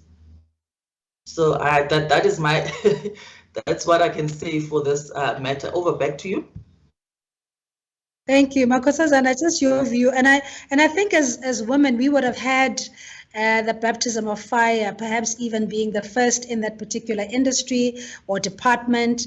You may be the one that they call pelotata, the one who's developed a hard skin, and you're able to stand up to any intimidation, discrimination, etc. But it may not be even your personality type for traits. With some women who just wouldn't want to have that uncomfortable confrontation, who would simply just want to be left alone, quietly in a corner doing their work, and yet this culture then perpetuates in that environment. Nkosazana, just speaking for those, the voiceless, if I may, how do we empower women enough to know that they are protected by virtue of having a contract and them being employed, that they shouldn't be threatened by any other employee, even if that person is higher ranking than what they are. Okay. Thank you, Program Director. Before I can come to your question, I just want to add from what Zama has just said. I think also to create a safe working environment for women, we need to revisit the onboarding programs to support the transition. It cannot be just a once-off. So I think we need to have those onboarding programs, and such sensitive topics such as sexual harassment, they need to be part of those. And also we need to hold the organization and individuals accountable to employment equity and transformation in addressing any gender targets or any gender issues. So that also can be a powerful change which can form part of the organizational culture that can lead to creating a safe working environment. And also we cannot ignore in promoting the work-life balance for all. Then coming to your questions, if I can still remember it well, I think as a woman in a male-dominated industry, first of all, it starts with you. You need to start to identify your passion and you need to pursue it. And in the process, you need to be prepared to be bold. You need to prepare to break the glass ceiling. You need to pursue, the pursuit of excellence is very important, since you will achieve your highest and you'll be competing in that arena or in that particular space. And we need to recognize as women in the workplace that along the way, we confront hurdles, but the key to those hurdles is to maintain your focus and your goals. We need to leverage on our strengths, and success will definitely be inevitable. And we need to create an open-minded atmosphere in an organization, for instance, at CAA. It's safety, it's security. Going to another department just to inquire what's happening there. You need to have your goals and know exactly what is it. And then you ask questions, you ask relevant questions. We need ourselves to remove and avoid gender stereotypes. For example, if we welcome a young female or a new female into the workplace, we should, as females, consciously show them what they can achieve within the organization. And with every barrier they break, we must be there as cheerleaders. And as women in a male-dominated roles, we can help raise awareness and become role models and playing crucial roles in promoting gender equalities, fighting gender stereotypes. We also need to involve men themselves in those positions that are occupied by men, and we wish to be part of those. Why not having open dialogues with men in those dialogues, just to mentor the women who are interested to be part of those organizations, to be part of those careers. Thank you, Chair. Thank you, Program Director. Thank you so much, Makosazana, Zamachezi, and Natalie. I'm just going to ask my colleague Mojele to go through the comments, and it's really painful when you read that women still feel that they are victims and helpless in the workspace, especially when it comes to issues around corporate bullying. So it's over to you, Mojele.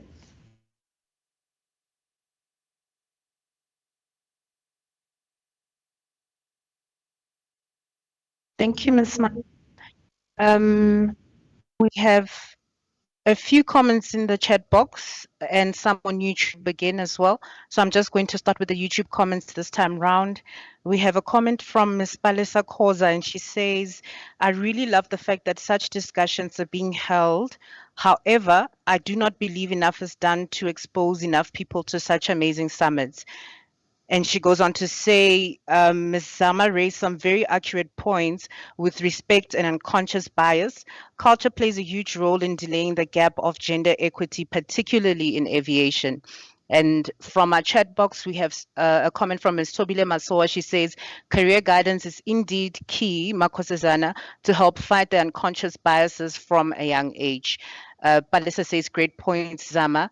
And Ms. Tobilo again says, very good points. Recruitment and who is in the face of the recruitment in the organization is quite key. And Palisa says, very true, Natalie. We need to find our voice, believe it, and express it without fear.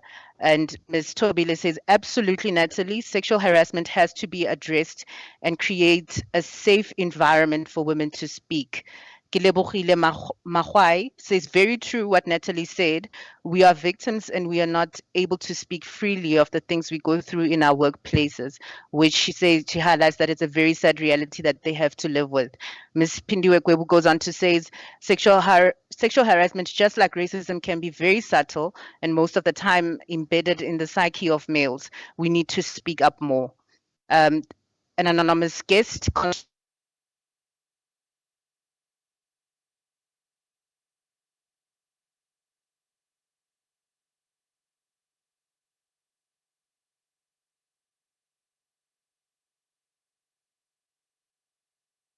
never be afraid to speak and live your truth. And that's it from the chat box, Ms. Mabe. Thank you. Thanks so much, Ms. Mohale. I'm just going to throw it back to the panelists for you to nitpick on which comment or question you want to expand on. There was one around cultural bias as well. Over and above having to deal with corporate culture, we also have the diversity in terms of the nation that we're in how women and men interact in their own private spaces, let alone now bringing it into the workspace. So Natalie, if you can tackle that one. Constructive dismissal, also a key, where one commentator says this is used primarily not to retain talent or deliberately to get rid of women, unconscious biases and cultural biases. Over to you. Thank you, Cindy. The unconscious biasness, it's something that's very difficult because we all do it, but we are unaware of it. So we need to then consciously know and remind each other. If somebody is doing something, for example, what can I use? If we need to hand out tasks to different individuals, we look at what tasks are there for the day and we just automatically give it to the stronger person. And who does that happen to be? The male. But it wasn't done deliberately. It's just the task asks for something specific and the male would then fit that particular person to do the task. Somebody needs to remind that person. Then we need to consciously decide that we are going to learn to say no. We are going to learn to ask and have those uncomfortable conversations. So if everybody makes a decision to say, going forward, we are going to be more conscious, we are going to speak up if we see something is not right, and then gradually we'll get there. But I think it's a very difficult thing because it is often this person has more experience, so give it to them to do. And again, who is that person? It's the male. But then we're too scared to say, hey, but you're giving it to him now, what about me? So we just let it slide and we wait for the next one and for the next one. So I don't know how long it's going to take until there's a change when it comes to that. But the speaking up, I know it sounds very cliche, but I think that's the only way that we're going to change that, is if everybody comes on board. And like I said, it's not just the male that does it, we also do it. As females, if we are leaders, we will automatically give it to somebody that we know can do the job. And in our industry, the majority is the male, unfortunately. So it will go to one of them. It will seem like an unbiased or a discriminatory decision, but it just happened to be that way. So we need to just be aware of what we are doing consciously. Yeah, that's all I can add to that. Thank you. Thank you. Appreciate it, Natalie. And Makosazana and Zama, in your closing remarks as well, in response to the questions, what would you say is an equality message that you would want to tell to younger women getting into the industry and even to yourself? So I think sometimes we don't introspect or even praise ourselves enough in how far we've come. We just soldier on relentlessly so without giving ourselves a bit of credit. Over to you. Makosazana? In aviation, the sky is not the limit. If you fly, you won't reach where the sky is. So you set your goals as a young person, regardless of your gender, regardless of your race.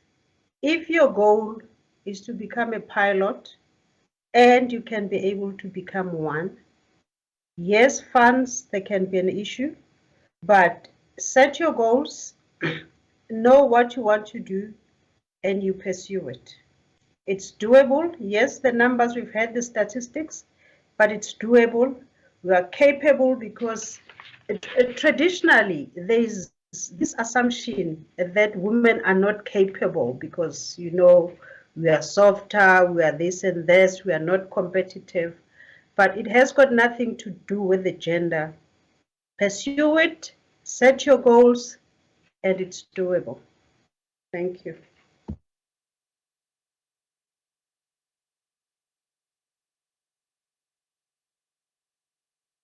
It's over to you with the final word on this segment, Zamachezi.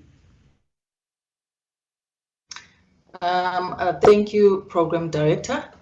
I think this was mentioned before. I've also mentioned it before that unconscious biasness is within everyone.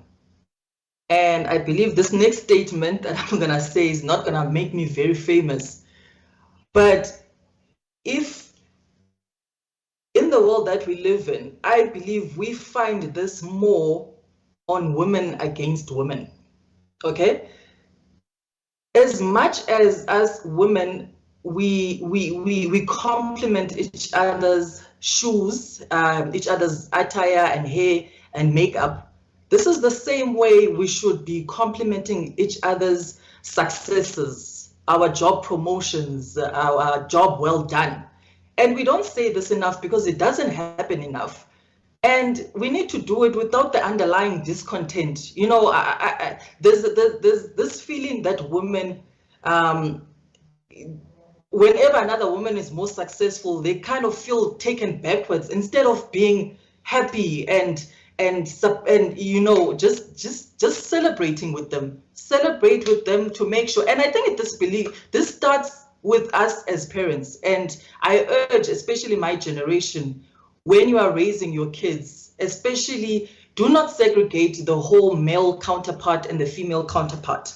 I know this for a fact. I've got a little niece where she's got a beautiful, beautiful dress, but she doesn't like to go play outside, with the boys, with the brothers and her cousins, because she's a female. She needs to keep that whole stature of being a female and pretty, and there's absolutely nothing wrong with that.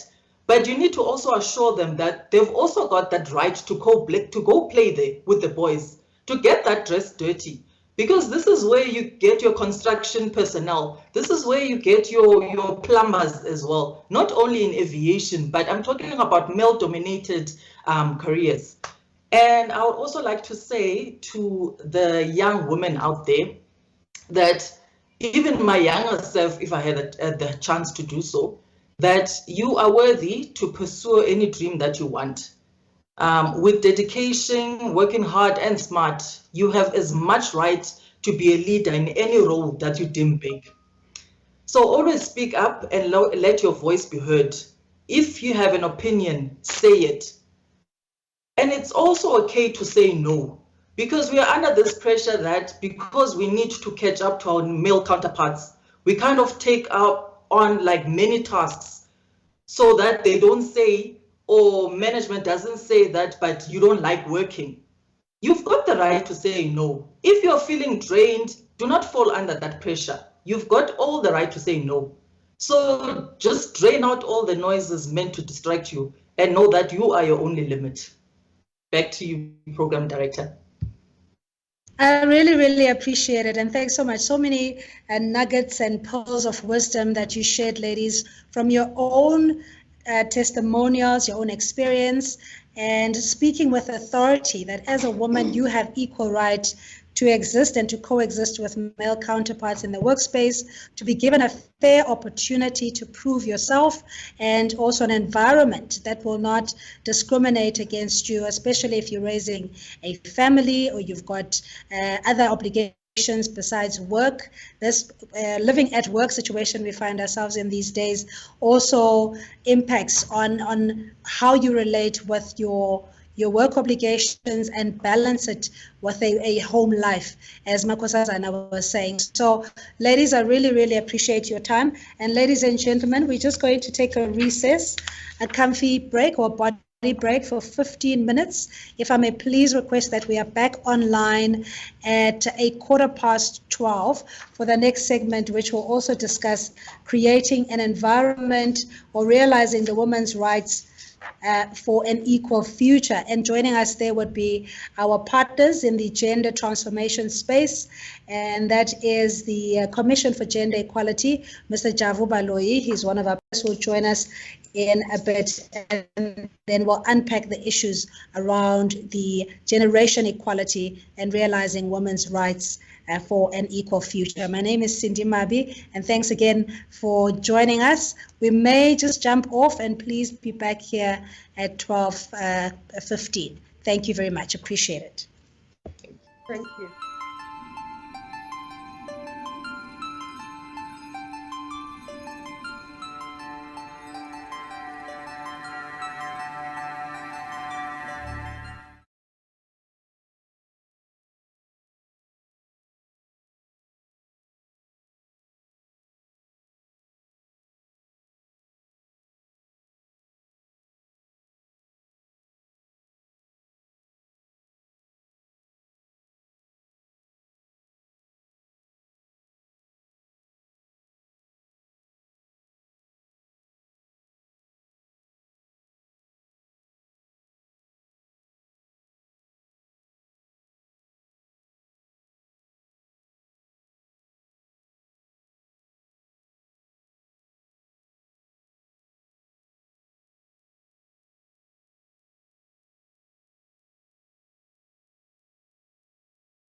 Generation equality and realizing women's rights for an equal future. Before we continue in this segment, we'll introduce our panelists in a short bit, but we also want to include the comments from our panelists and attendees. So Mojale Mohale is standing by with your comments. Mojale?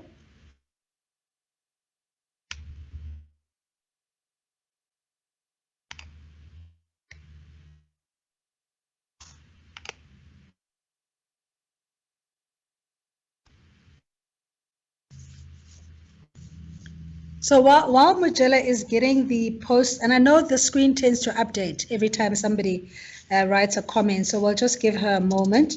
I'd ask Mr. Javu Baloyi to please be on standby, and maybe I can just do a quick introduction of Mr.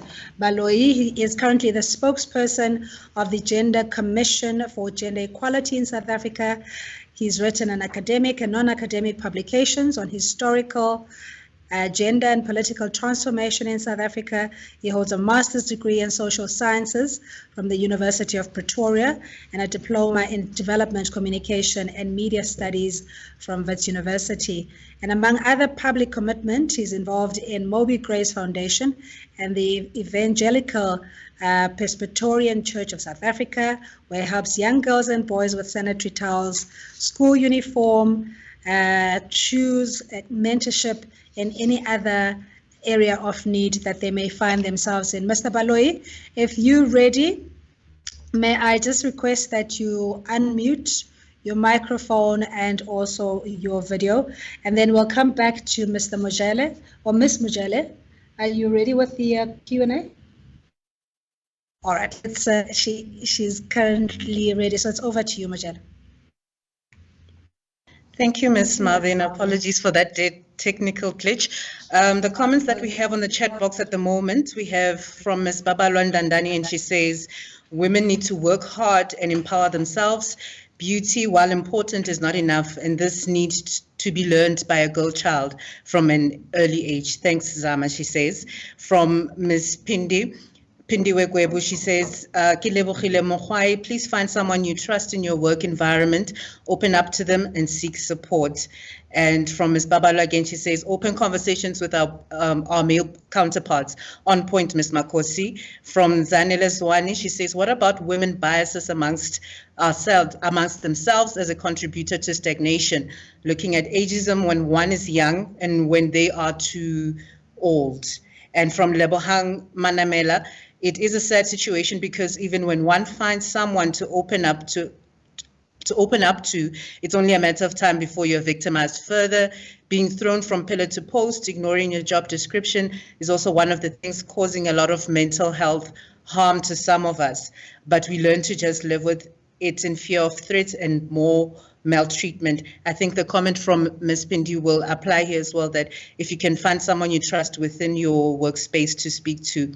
And from Ms. Mary Anjubat, she says, thank you for this amazing platform, Saka Leadership. I believe women's rights are human rights. We need women at all levels, including the top, to change the dynamic, to reshape the conversation, and to make sure women's voices are heard and heeded, not overlooked and ignored. And from Anastasia again, she says, we hosted a webinar last week, Thursday, where Mr. Steph Vermeulen talked about women biased against women, and she explained the science behind it. What I took out of it is that when a woman is in the green zone, self-assured and not threatened by another female, then the relationship tends to be mutually beneficial, where a collaborative stance is taken, and that is where magic happens. Ms. Pindiwe says, Lebogang Manamela, that is such a sad experience you are raising. And from Ms. Shadow, she says, very insightful discussions. Our gender expressions are such an important aspect of our identities and form part of the natural process of growth. To transform, we definitely need safe spaces that can enable us to build the confidence to make sense of our workplace circumstances and become more intentional on what should drive the vision we have for ourselves as women. Thank you, ladies. I think that's all from my side, Ms. Mabe. Thank you. Much appreciated, Mujal. Thank you so much, Michelle, as a co-host. Much appreciated indeed. We will shortly also be posting a survey, a very brief survey, and seeking your feedback, honestly, how you find the summit on the National Aviation Gender debate and dialogue. Please just share your views as we post that quick survey to improve on areas where we may not have been as strong. So earlier I did introduce Mr. Javu Baloyi, so I'm not going to get too detailed in this introduction except to say that his subject is on gender transformation in the workplace, status, interventions, and recommendations. He is the Commission for Gender Equality. Mr. Javu Baloyi, it's over to you. Good afternoon. Good afternoon, Cindy, and good afternoon to colleagues in here.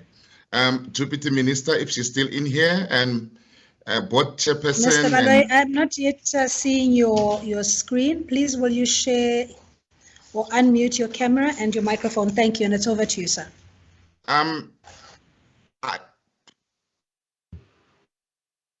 It's perhaps slow from your side, Cindy. I can see Mr. Baloyi. So Cindy, can you see me now?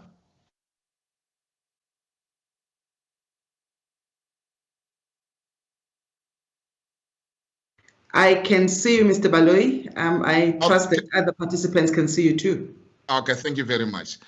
Program Director, the Deputy Minister, Chairperson and board members, colleagues, thank you very much for the opportunity.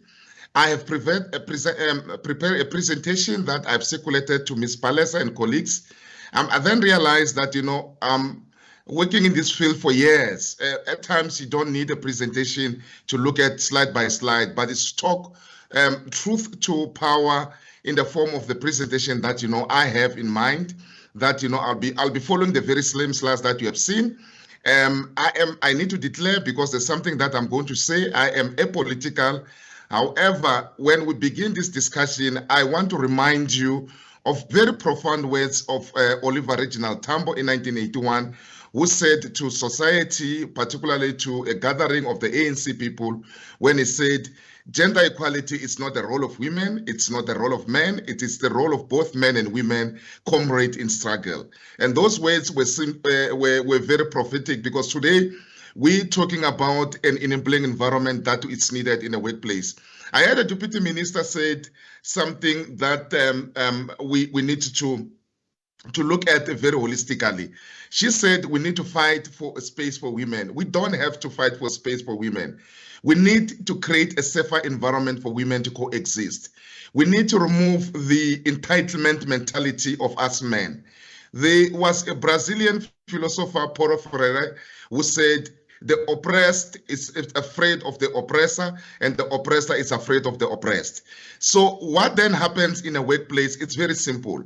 We need to have policies, colleagues, which are very enabling, which are forward-looking. As long as the much hype from my friends from the Department of Transport, when they had Miss Cindy Siwes coming back, they were so excited, gender activists, that something is going to give. As long as within a key performance areas, and that of the board chairperson and the board members, including the CEO, we do not have KPAs that are inward looking at the issues of women empowerment, gender equality, and gender parity. We'll never have that willingness inside, because it takes a political will. It also takes the board that it's ready to break all barriers. Hence, we have got this uncomfortability within a workplace. And at times, the pull-down syndrome, when women like Miss Poppy, it's in a senior executive level. People, instead of going to her and asking for mentorship, they're asking her, how did you arrive there? Did you sleep your way up there? And that is a mentality that is wrong, that is corrupting our systems in terms of thinking that a woman cannot climb the echelons of power without having a relative, without sleeping their way up, or without doing something negative or corrupt practices. And that's what we have identified as a Commission for Gender Equality, that this notion where women themselves are hell-bent in destroying one another's career. And at times when women are in power, they don't mentor, they don't empower one another. It's a barrier. So there's an element of bullying and intimidation that at times is directed to women by fellow women, more especially where it's the issue of power relation. And that gives men credence that they can do as much as they want. And another worrying aspect that we have identified as a commission is that people who work within HR, I'm not referring at SACA and aviation in general, but somewhere we have seen People are not vetted to such an extent they can keep secrets. Should I be, Mr. Koza, as a board chairperson, happen to do something untoward to someone at the workplace? Because I will know within a minute, because HR people are unethical. And that brings the issue of, are they aspiring to empower people or create an enabling environment? When rape or harassment takes place in a workplace, always be on the side of the victim or survivor of that sketch, because that gives credence that you are prepared to go on the long way. As an employer, HR people, you need to know that you have got the right and duty to create that environment. Should you run to the board chairperson and tell him before due process were followed, you are being unethical and you are contributing to lack of gender transformation within the workplace. Women need to feel safe. They need to feel protected by the policies that apply to everyone else. And hence, during this COVID-19, the mental fatigue and mental illness that creeps in within, more especially within women colleagues, need to be looked at, and the sexual harassment policy need to be amended. And if you need to be assisted, the Gender Commission can assist you in that regard. Also, include in there the element of bullying and intimidation. That will help a lot of people, because people are being shouted at. I want to give you an example. There's a government department where colleagues were converging by the corridor. They were talking. This director came and asked the PA that, can you come and make me tea? What I once did at my workplace somewhere where I worked before the commission. Once a boss asked me to make tea, I put 6 spoons of coffee, 8 spoons of sugar in order to send a message. Because you can send a message subtly to say, I don't want this, I don't want to be sent around, make your own tea because you are able to do so. And the abuse of power is the one that makes people run away. Remember, there was one stage, SARS was called an employee of choice. Everyone wanted to go and work at SARS. I also happened to work at SARS because the environment was enabling. And I hope through in here, this dialogue and discussion that I've heard so many people talking, we can create an aviation industry, a place for every girl child to work in. Sadly, we're also confronted by outside things that negate negatively to the work environment. Look, there's teen pregnancy that we must talk about it. You guys, you should be role models, you should be ambassadors, and also address these things. Go to school in rural areas and say, we are here to engage you, to mentor you, to empower you, to recruit you. But issues of teen pregnancy, we mustn't put a blind eye to it. And as a Commission for Gender Equality, we have realized, colleagues, sexual harassment, bullying, intimidation create a very unholistic environment. It is very costly. The employer can be sued. You will be in the newspapers day in and day out, will write wonderful statements about you to say, like, look, you are very abusive in nature and this, and also will call you for hearings where you appear. What are you doing for the women within the aviation industry? And this is one thing that, after this discussion, I'm going to recommend to the legal department to say, to look at, because, it looks like, in management, you said you have got 50%. It shouldn't be about that now. We're supposed to be excited to say, in management within aviation, you have got 60% or 80% women. And within, it shouldn't be about people, when you say you've got women, don't talk about people who do not have an influence in policy direction. That's how you create environment of a workplace. Also, everyone, when they want to come in a workplace on a Monday morning, should be looking forward to come there. That's how you create gender transformation within a workplace. Also, the rights of people who are non-gender binary, those are LGBTI, should be safeguarded.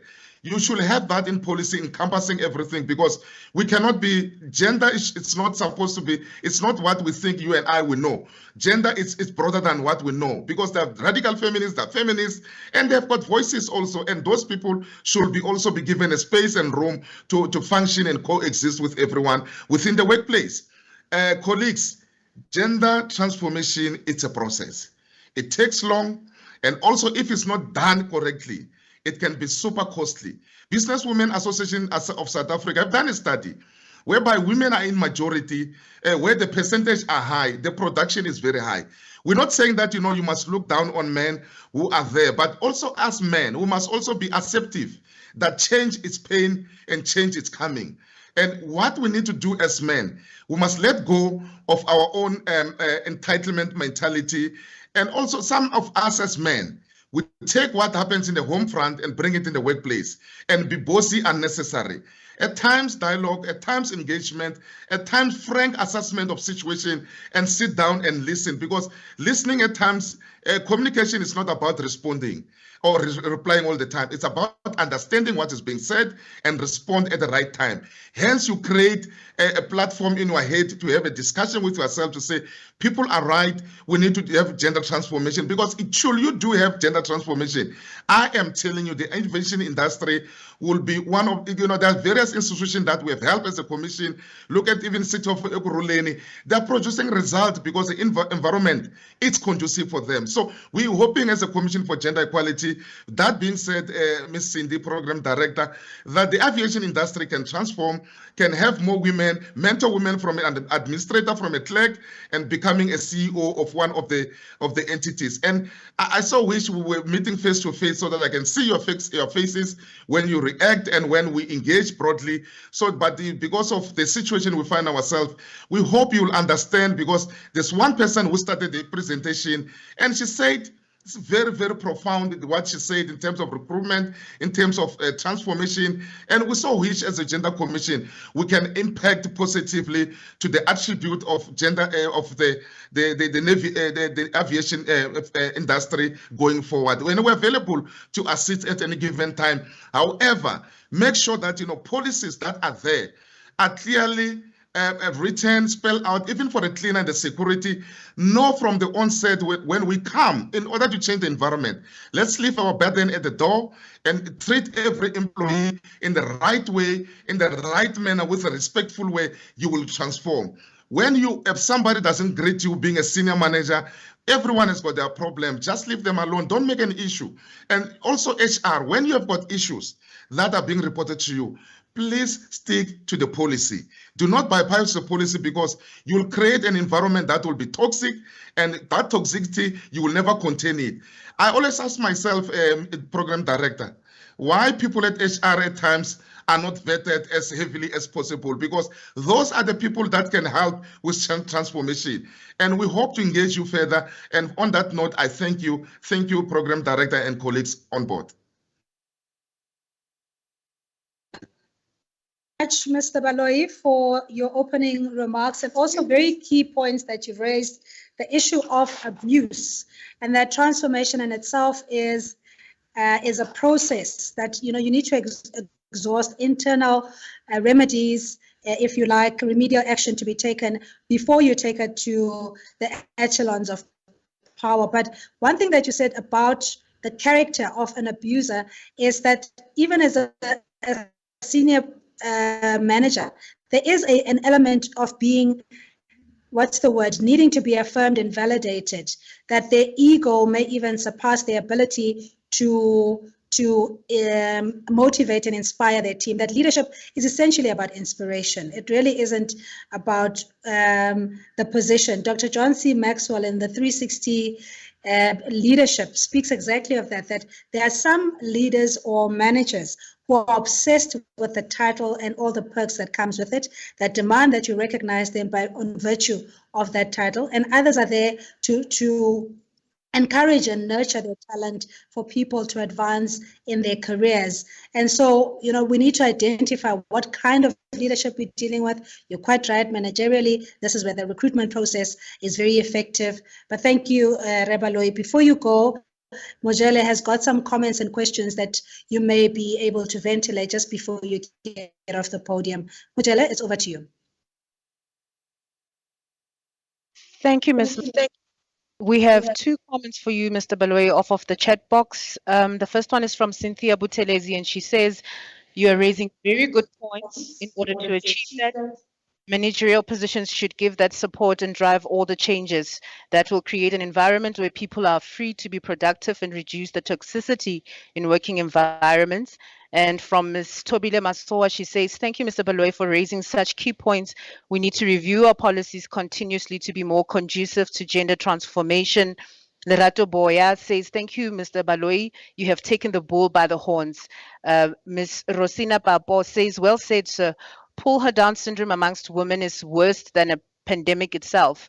In seeking value and validation, women tend to view themselves as competitors rather than equals. Thank you very much.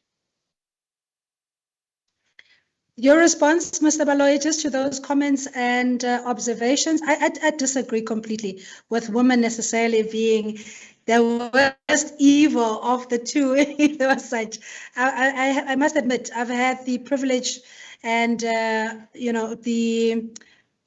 blessing of working with women who are not intimidated by the next person's success. But it's over to you, Mr. Baloyi.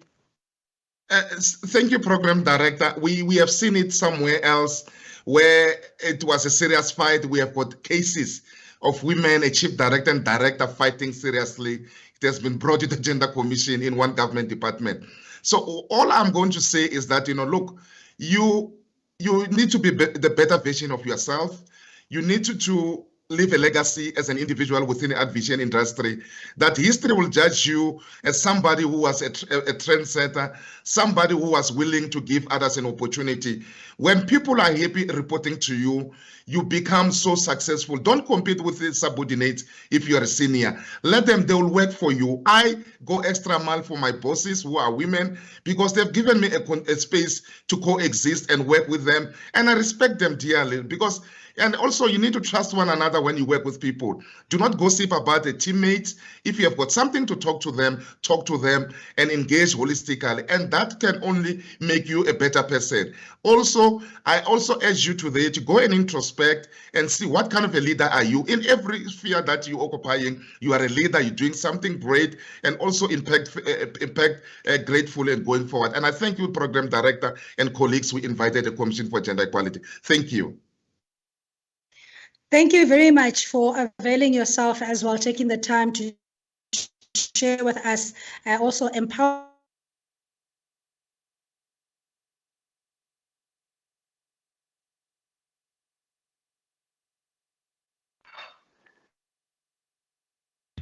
Program Director, you are on mute.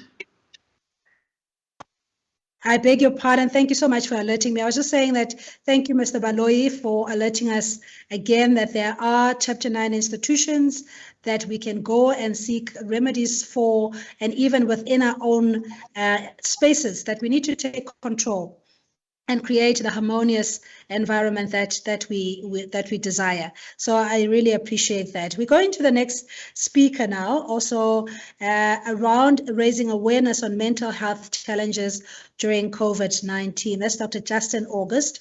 He's the chairperson of the Professional Board for Psychology at the HPCSA, and that is the Health Professions Council of South Africa.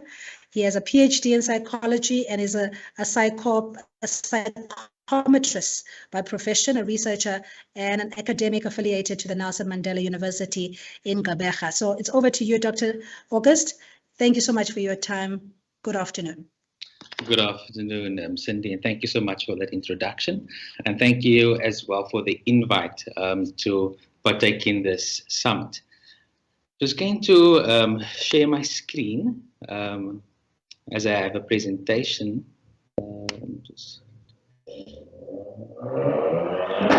Okay, I'm hoping that my screen is visible.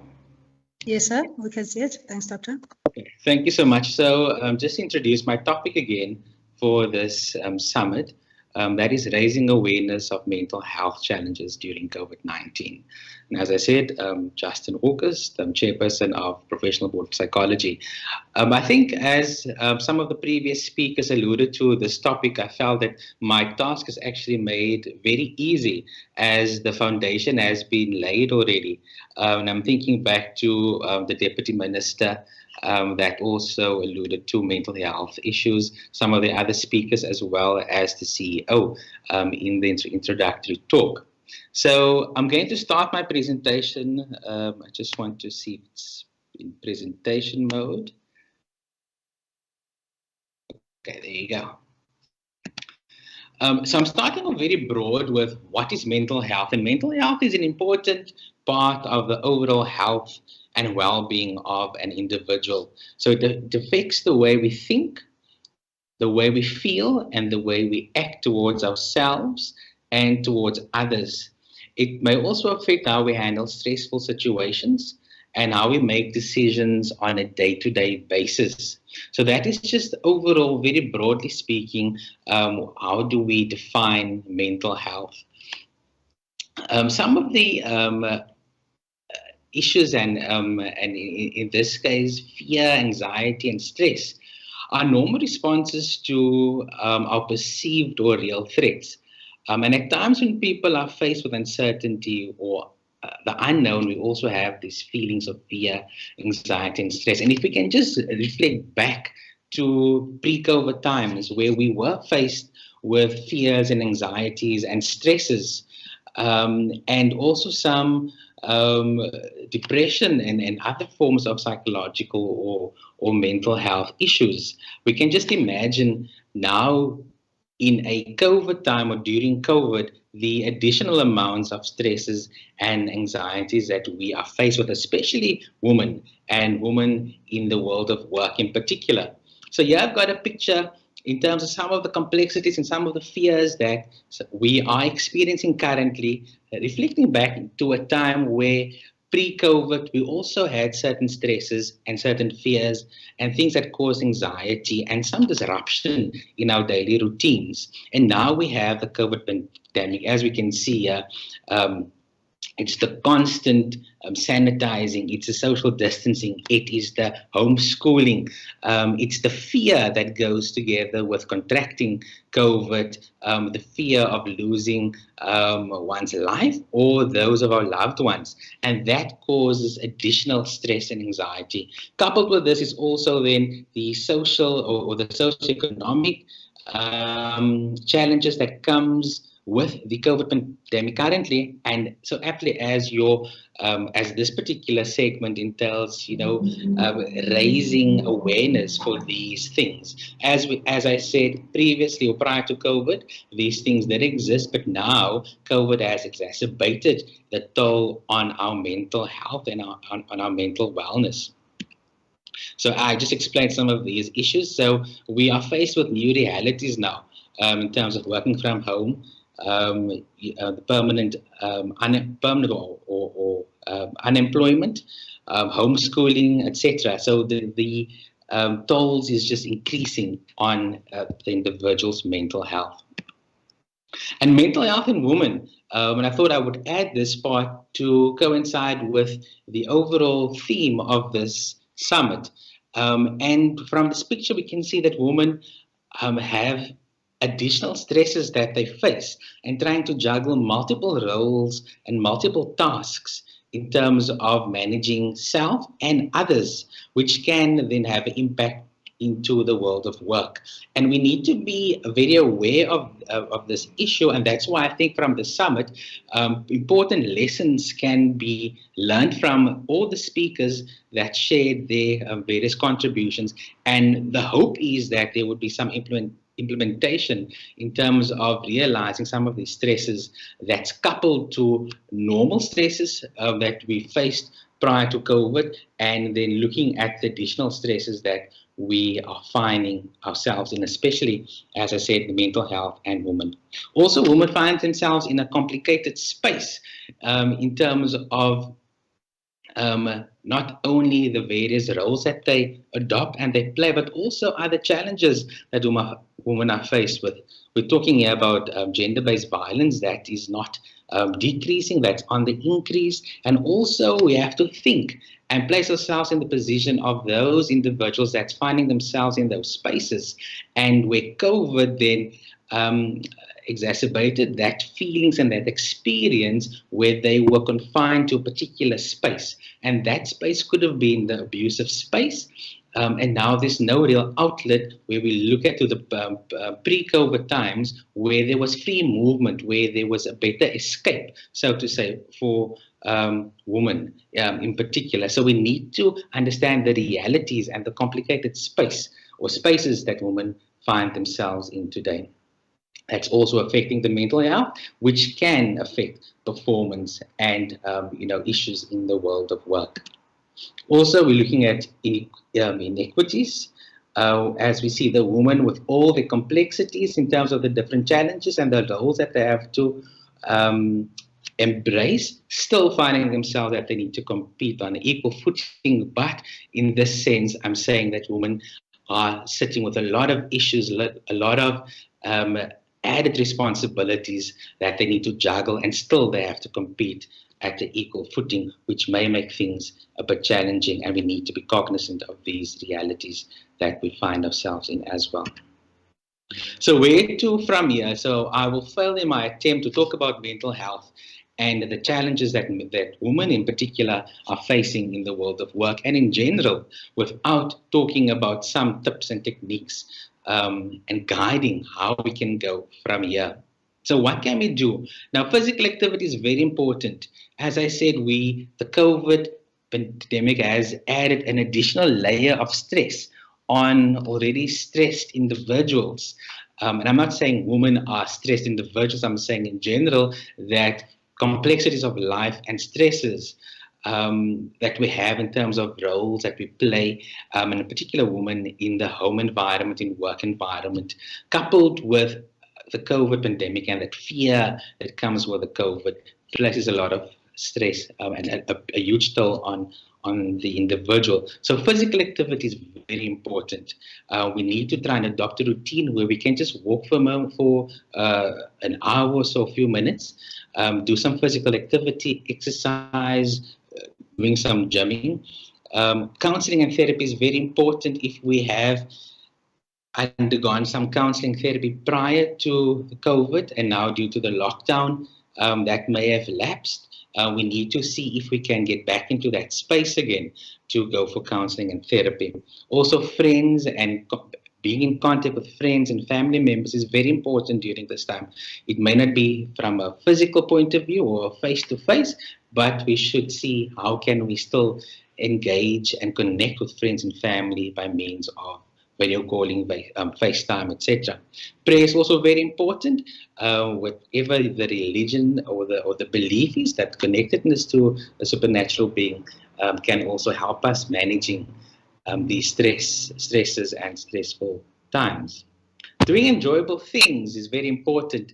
That we need to think back to times where we did things that really created some enjoyment, some pleasure, and we need to go back to those tasks, whether it's gardening, whether it is baking, whether it is being, and coming to my next point, we must not feel bad to take time out for ourselves.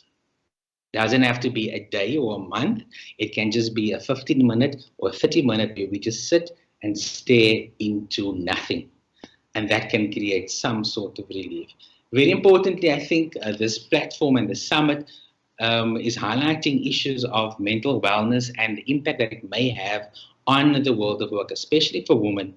And we need to create spaces and enabling environments in terms of making sure that we have employee wellness programs up and running at the various sites or in the workplace, where these sites can be a safe space where women can go and talk about these feelings, these anxieties, these fears, also as it relates to climbing up the ladder.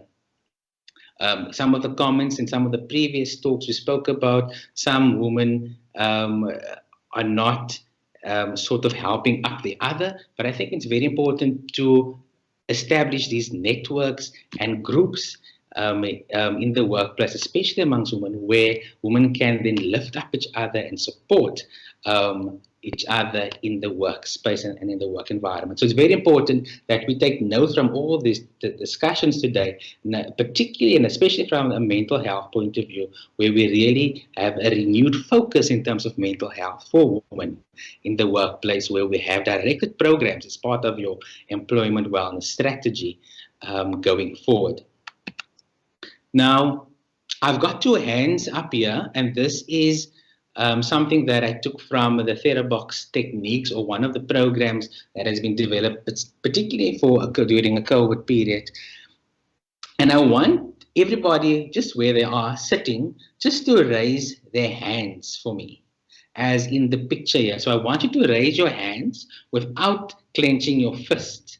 And this for me is for you, just for this moment, just to take control of your situation, of your space, and of some of the things that may be stressful, and some of the fears that you may have. So we are lifting it away from our from our chest outwards.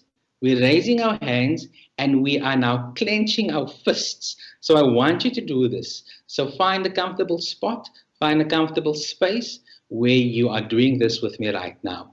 So your hands is raised from your chest, it's elevated, you are clenching your fists. And now you are thinking of all these fears that you may have, all these stresses that you may have, all these anxieties. And as you think of all these fears, anxieties, and stresses, your hands are being, or your grip is becoming tighter and tighter and tighter until you can sort of feel that there's no more life in your hands. Okay, so you're squeezing, you are squeezing, you are squeezing, and you are squeezing. And now gently, as I count, I want you to release those fears and those anxieties and those stresses one by one, slowly, slowly releasing it, slowly releasing it, slowly releasing it, and we're lifting it away from the individual and we're just throwing it as you open up your hands. And now gently move your hands to the side as you feel calmness, as you feel a sense of relief, as you feel that some of these stresses and anxieties are disappearing just for this moment. And this is how we just take time out from all these stresses and these feelings of anxiety, fear, and things that's creating some uncomfortableness within us. You can have a deep taking a breath out as you release some of these tensions as well. Thank you.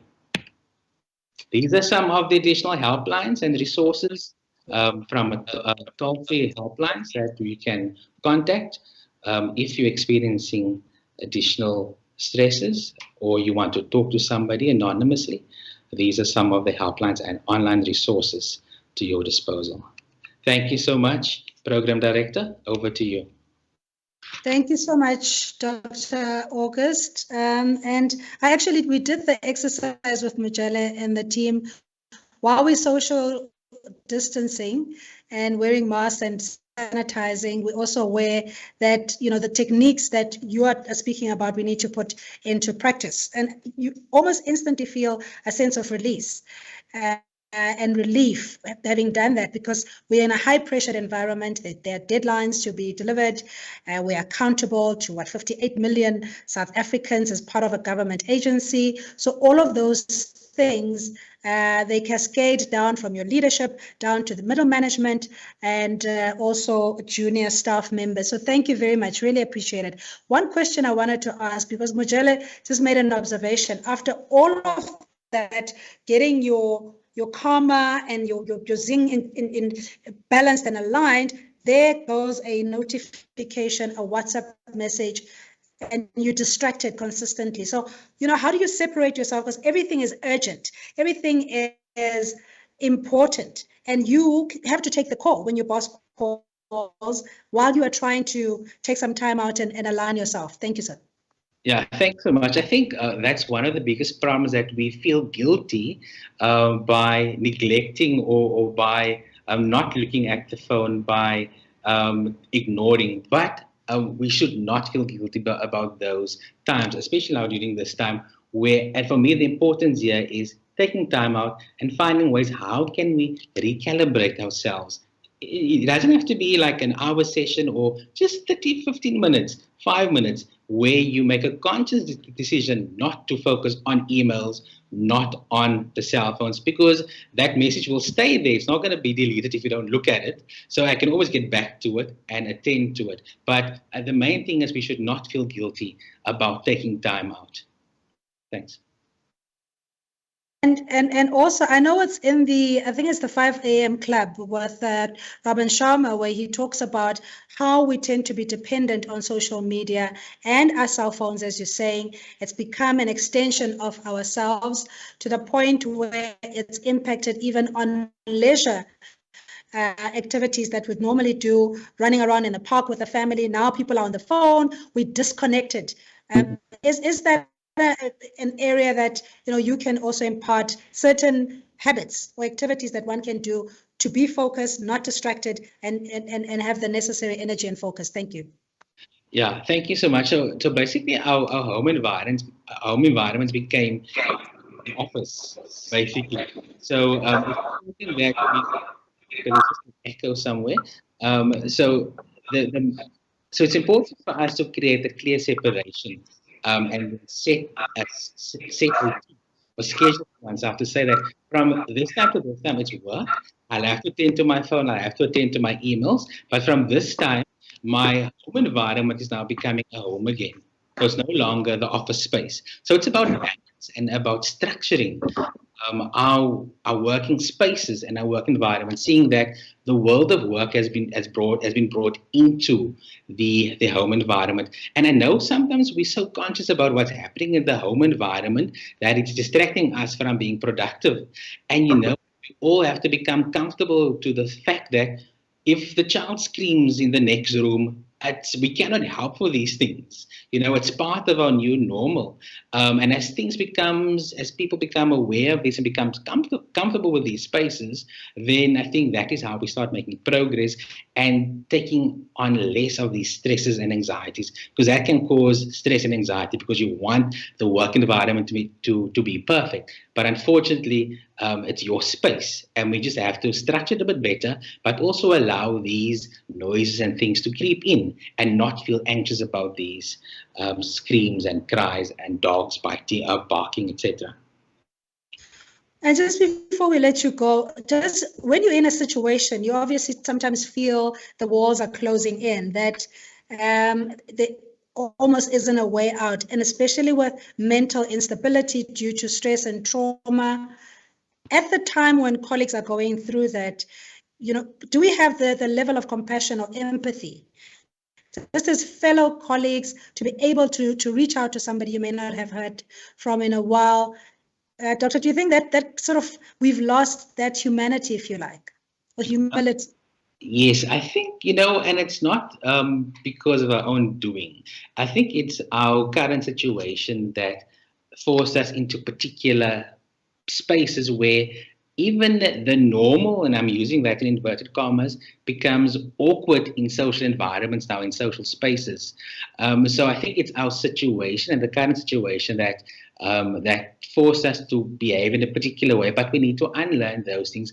And as you said, yes, definitely, if you are aware of colleagues that may be going through some difficult times, that the pressures are it's amounting to a particular level, nothing stops us just from, as one of the speakers said, to the communication, to just check in and to listen.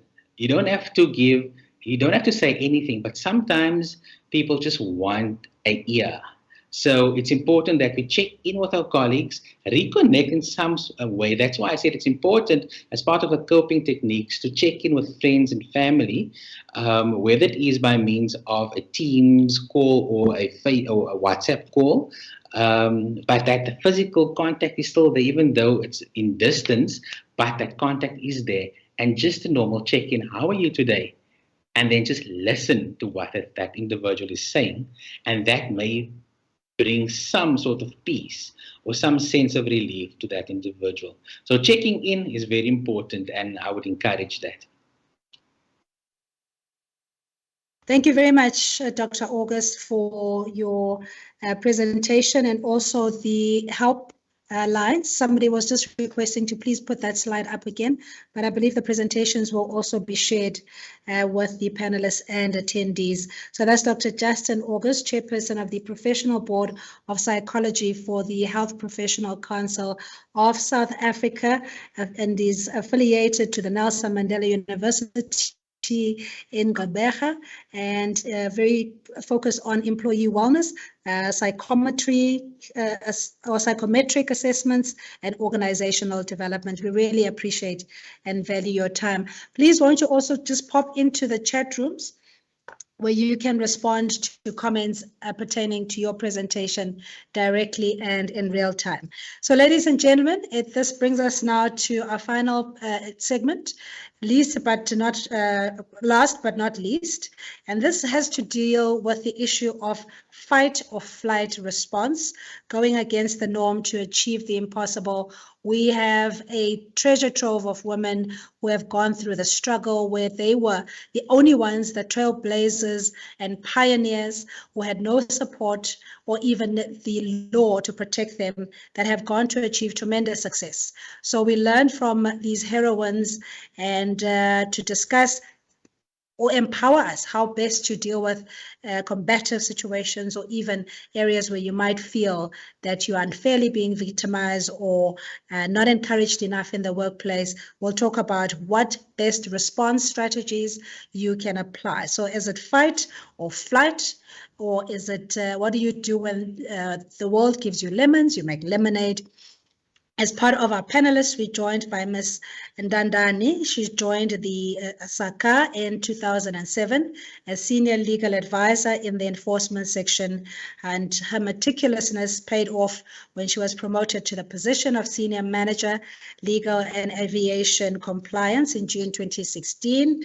And her journey or career in the legal environment started in 1996 as a candidate attorney, and she was later appointed as office branch manager, practicing attorney. And in the same year, she became part-time lecturer at the then Eastern Cape Technical College, and she's worked with SARS and many reputable institutions. Thank you so much for joining us, Ms. Babalwa Ndandani. Please just stay on the line, and I'll introduce our next panelist, Ms. Palisa Sibego, who's the founder of Better Work and Girls Invest Tomorrow, and she is the co-founder of Better Work, a work design company that helps people reimagine work as somewhere to be creative, reimagine work as somewhere to be curious and feel that you can give more meaning to the word work. And she's also the co-founder of Girls Invent Tomorrow as a STEM for Girls nonprofit organization. Welcome, Palisa, and thank you so much for joining us. And Leonie Fenton is also from the Eastern Cape and finalized a matric here in the small town of Cradock. And after moving to the big city in 1990, Leonie was employed at the Department of Transport, where she worked in finance, the search and rescue secretary, and aviation networks subdirectorate standards division. Her career stems or largely from Aeronautical Information Services section in 1997 as an administrative officer. She was later promoted and worked as technical officer. So very well decorated panel indeed. And ladies, we can just start off with, it's in no particular order. I'll leave it up to you to, if you want to start, perhaps Ms. Babalwa, to look at our responses to situations in the workplace as we endeavor and pursue an environment that will create an equal future for women. Let's start with you, Ms. Ndanda.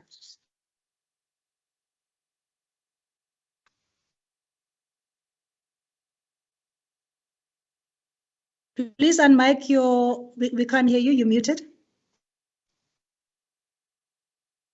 Can you hear me now, Program Director? Yes, Thank you very much for this opportunity. And in order to contribute meaningfully to this discussion, I think it's important for me to take you through my journey as a lawyer and who helped me to be where I am today. So I started my studies a while ago, and while I was doing law, there were a lot of males. There were a lot of females in class rather than males. But as I joined the profession, that changed. The numbers of male legal firms and advocates were more than those of female attorneys, and mainly female attorneys were tasked to do office work and not necessarily court work. And that is still the case even today. So I was personally fortunate because as I started my career, I was appointed in a new office. So I was the first person to open the office. And my principal was in another town who was supposed to be my supervisor. So I worked with a lot of advocates and attorneys who were male, who mentored me through the court processes and the documents that were required, because the theory at school is totally different from what you experience in practice. So I was exposed to these various experienced professionals who really imparted knowledge on me. Fast forward, later on, I moved from Eastern Cape to Pretoria. Pretoria is mainly dominated by white law firms, or it was at the time. And I found myself not understanding a word in Afrikaans, having to deal with court papers that were exchanged in Afrikaans, and having to go to courts that were presided upon by white Afrikaners, mainly male, who did not even pay attention or care. They didn't have patience for people who did not understand Afrikaans. And in fact, at some point in retaliation, I had to draft a letter in Xhosa. You can imagine trying to write legal words in my language. It was a struggle. So because of these experiences, I soon realized that practicing in Pretoria was not going to work out for me because it was very frustrating. I then joined the corporate world. But as I joined the corporate world, I was faced with other challenges. I had to be the mother, and I had to study whilst working. I had two children, and this was very challenging for me. As I joined CAA, I was then a divorced mother, trying to climb the corporate ladder. At some point, I had an option to apply for a position of an executive within CAA, but I did not take up that opportunity. Firstly, because I didn't have enough confidence that I would be able to perform in such a big position. I was also worried that I would have to forego my permanent position and be in a 5-year contract, which, being a breadwinner, was a challenge. I needed a security job. When my former manager then left the Civil Aviation Authority, I was fortunate enough because the DCA then had confidence in me to appoint me to act in the position of an executive. This then afforded me an opportunity to learn, grow, and gain confidence that was required for me to perform in such a role. I made mistakes. I made fool of myself in the boardroom, but because of the support I got from the DCA, both male and female colleagues who are fellow executives, I was allowed to be vulnerable and to make a fool of myself without being intimidated. I then, when the position became available, I was then able to apply, and I was fortunately appointed. What then this made me to learn that while women are generally hard workers and are sufficiently qualified to do what they are doing, I can tell you that qualifications and hard work are not enough to develop confidence in a woman or a girl child in the legal field, nor the corporate world. I've learned that the right attitude, dedication, consistency, adequate qualifications, opportunity, and above all, the support are what enables a woman to climb the corporate ladder. We all have the power within ourselves to move mountains and conquer the world.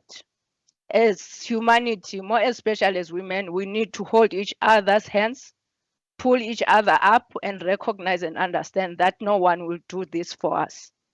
Thank you, Cindy.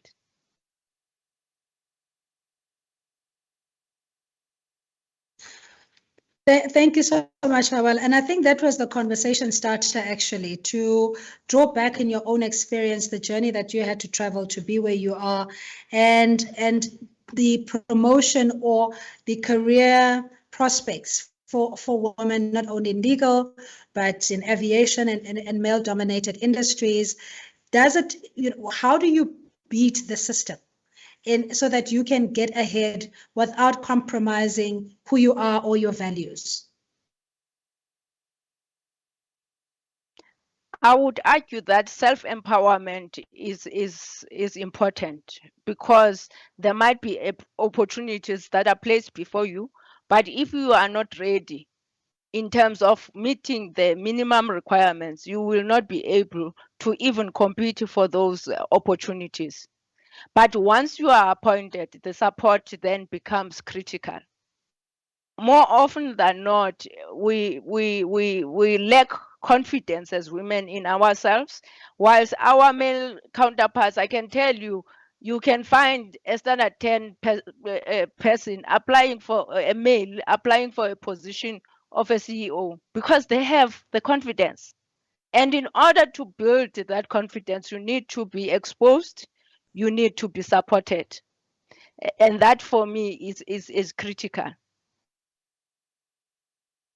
I completely agree with you, Babala. That's been my experience as well.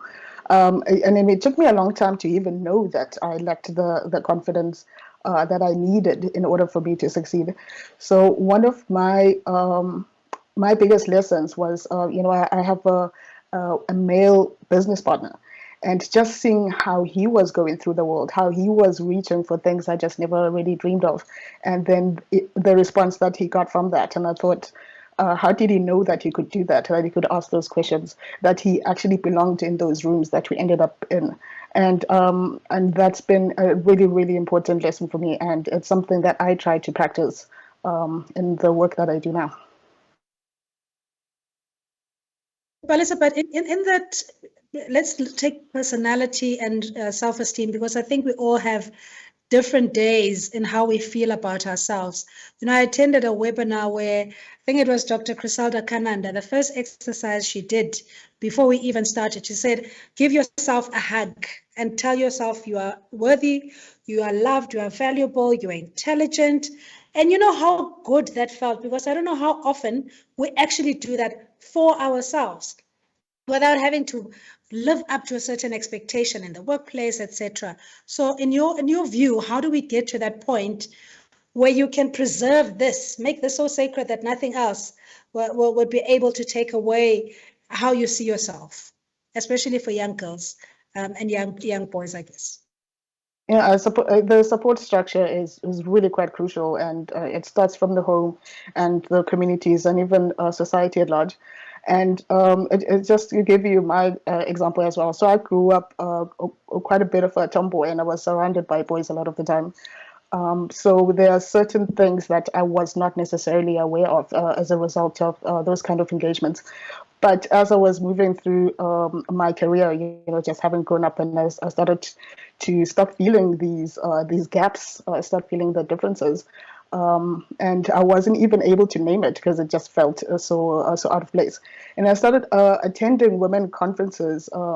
And I couldn't believe how at home I felt when I was surrounded by all these fantastic women, and in the way that they interacted as well. It was just really a fantastic realization for me that there isn't just the one way, which I mean, it might be controversial to say, but a lot of the conferences that I'd been attending, especially technology conferences, had been run in a particular manner. These were run in a far more comforting way. I want to say motherly, even if it sounds stereotypical, but it felt like home. So there are different ways that people can lead, that people can engage, that are actually quite supportive of women. In terms of young girls, we work with young girls quite a lot in our nonprofit, and we see already from a very early age, they lack confidence. How could they have been stripped of confidence at such a young age? And it's all kinds of things that we found out. Just most recent experience was ago with the girls assuming that they had less to give than the boys in their class. just these beliefs that they'd absorbed, I suppose, from messaging out in society and so forth. And the behavior that we saw as well, it wasn't what they said, because I think they're very good at mimicking some of the empowerment messages that they hear out in the world. But the behavior was that if we, say, were in a technology workshop, they would sit back if we were in a class that had boys as well. But if it was girls only workshop, then they would put in the effort and feel a little bit more confident about actually taking a chance and possibly failing and learning. So those are some of the things that we've picked up, and there is a lot of work to be done. But I would say that we just need to be really conscious about the messages that we're sending out to these young people, whether we're saying them verbally or through our behavior. I would say behavior is probably even a stronger message to them. They actually learning from what the interactions that their parents have, their male-female dynamic there, how their parents treat them differently from their male siblings.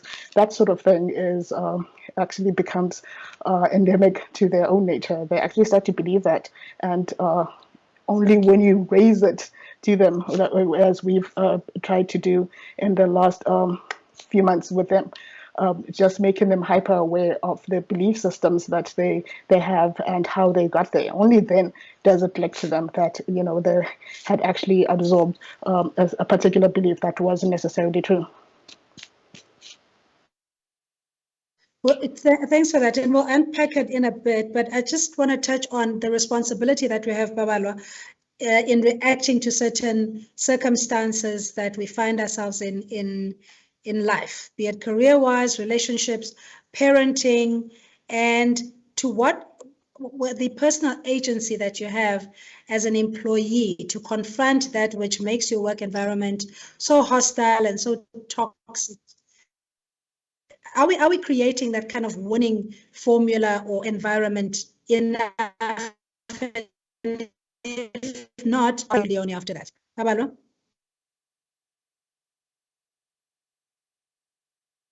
I think somebody has said previously, it starts from the top. So there should be a willingness in terms of the policies that an organization develops, but the policies have to be implemented. There should be monitoring. But as I have indicated, there are things then that are not written, which becomes the culture of the organization, which would then promote and talk loud to individuals in terms of saying, I am welcomed here, I am appreciated here, I add value here. Those are the things that we also need to concentrate on, because the government has created the framework for us. There are quotas to be met for employment equity and all those things. But the unwritten rules of the organization and how we interact as human beings goes a long way in terms of promoting women in the workplace.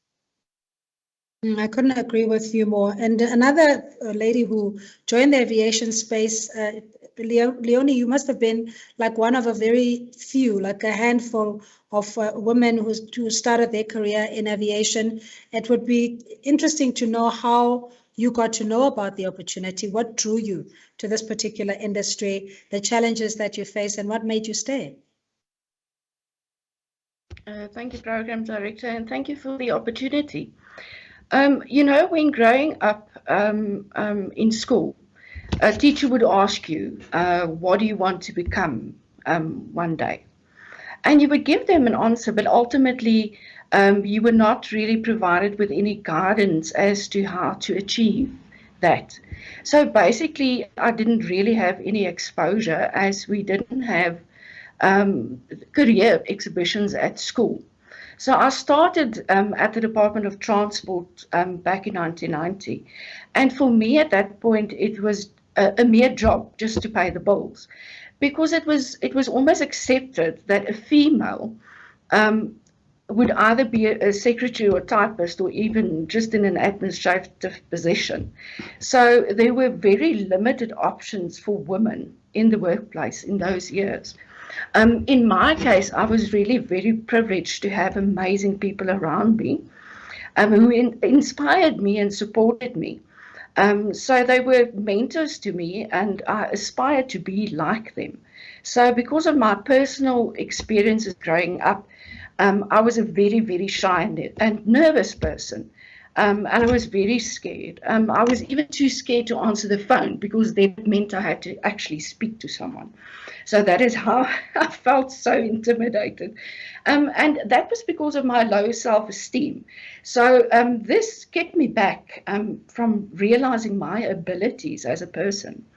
So these amazing people helped me to find the courage to overcome these obstacles and for me to be able to come out of my shell and to learn and to find confidence in myself and my abilities.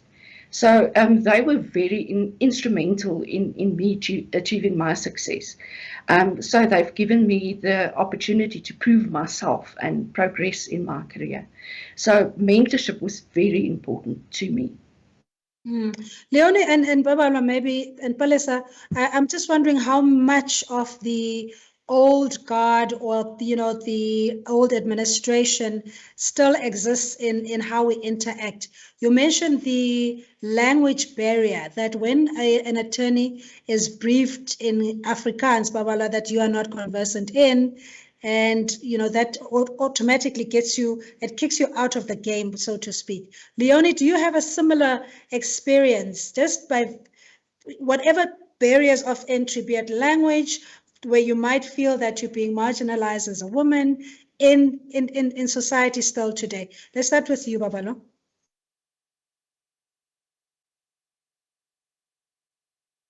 Well, the language and for lawyers, you will get case books in both Afrikaans and English. But unfortunately, I came from an environment where we did not learn Afrikaans. We did not speak Afrikaans, so I was not exposed to the language at all. And I was already at that time a confident young lawyer.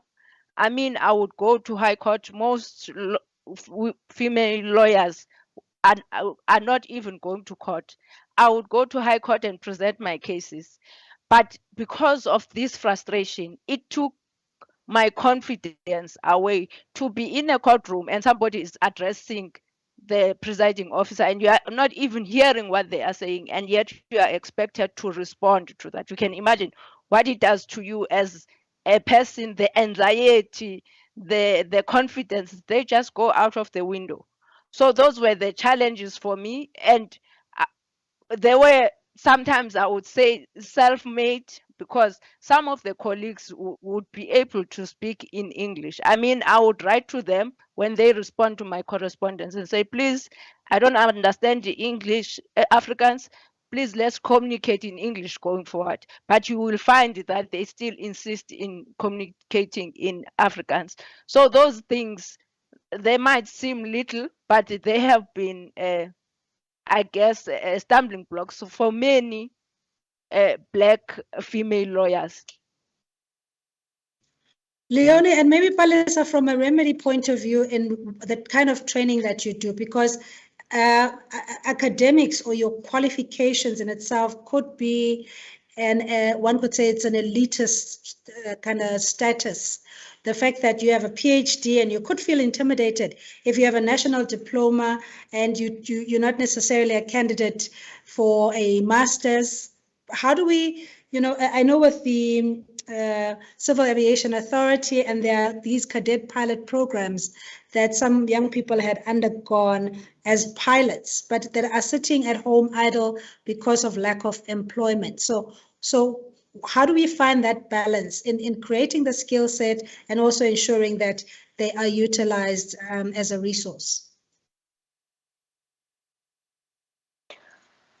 So I'm not in the aviation industry, so I can't really give a specific example, but I would say, as a person who's been an entrepreneur, I've gone through many changes. So we've had to adapt, certainly lots of time. So anybody who's listening now who runs a business, I think they're quite aware of that. And a lot of the of what we have to do is a pattern that forces you to basically look internally. That's just one of those things that you can start with, as in what is it that I have right now that is of value to other people, and then also just identifying what it is that what sort of contribution that you want to make. So in aviation, for instance, how do I want to continue contributing to this space?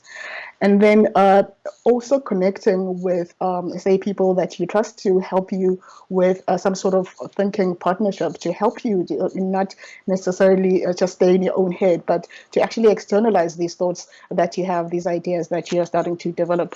And I am a huge fan of community-based learning or communities of practice.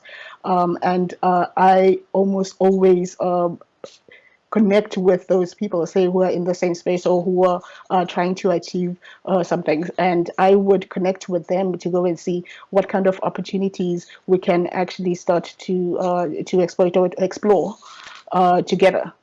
And I think that's how one of the ways that you can basically come from a position of disadvantage, from feeling as if you're alone. And that's the temptation, of course, when you're suffering through adverse change, is to think that you're alone, and that you actually start to devalue yourself and what you can give. So I think just reaching out has been a huge part of how I've been able to adapt through changes that weren't necessarily to my advantage. Yes, and I want to touch, thanks, Phyllis. I want to touch on mentorship and coaching. I know Busisiwe Asitole had covered that extensively, but the kind of mentor-mentee relationship in understanding where your deficiencies are and where you need your area of growth, Baba, to identify the person who's going to encourage you to pursue your greatest potential. What is it that you didn't know about yourself that a mentor had to highlight that has changed even the course, or has pivoted your career in a different and more positive way?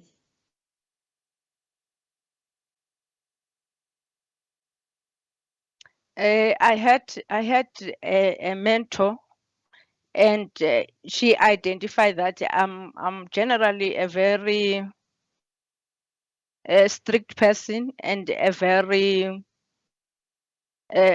I'm delivery oriented type of a person, and she actually helped me to. She highlighted these weaknesses in myself, and she actually took me through a journey of saying, whilst you need people to deliver, but you must be conscious that you are managing people and not machines. They need your empathy. They need you to be with them in their personal space. And that's an area I'm trying to focus on, and I'm trying to develop myself on, because indeed you are dealing with human beings and not with the machines. Thank you, Program Director. Thank you so much for that. And Leonie, how, and I'm not to necessarily point a finger at anybody, we're just wanting to find out certain things and biases that we may not be aware of. Things that, I'll give you an example, and little did I know, this was when I still had my first helper, and I had a very young child, so I needed to get to work and employ this lady. One day she was in tears, saying that my tone seems to speak down at her. Even if I highlight that the surface is not the way I like it to be cleaned, little things like that. Just in that interaction, it took me aback to say, I never realized that to her, it comes across as if that you're speaking down at the person. Maybe it's because of the posture or how you articulate yourself. I don't know. Personally, what is it that you have identified in yourself that you're not communicating to colleagues in areas where they may offend you intentionally or otherwise, or perceived to be disrespectful? Okay, I can speak to that in the sense that I think a lot of times you get individual people that speak very quickly, and that may be perceived as if the other person don't understand you, that it can be perceived as you think you are better than. So I've even in my personal space, I've spoken to a family member of mine, and I said, but just tone down your voice a bit and speak a bit slower, because you can be intimidating the other person by the way that you speak to them. You know, that quick speaking. So yeah, I do see that as being a problem. Could that be seen as a form of abuse of power, and especially if the person had been made aware of their own behavior and the impact that it has on subordinates or just their colleagues? Could that be a form of verbal abuse when you intimidate people by the sheer sound, or the way you express yourself or how they perceive you? Babala, how do you, or Palisa, let's come to you first. Is this a real concern in the workplace? I would say so, but from my experience, it's been unconscious. I'm pretty sure there's some people who use it as a real way of intimidating and getting their way. But I've seen just from the interactions I've had, is unconscious. As soon as you bring it up and make them aware, then well, the good ones anyway will try and reevaluate how they approach that in future. For me, something similar to that that's been happening and still happens to some degree is that my male business partner needs to validate me and what I have to say. And I can make a point, but he almost needs to say it the second time in order for it to actually be received in the room, and that's also quite problematic, I think.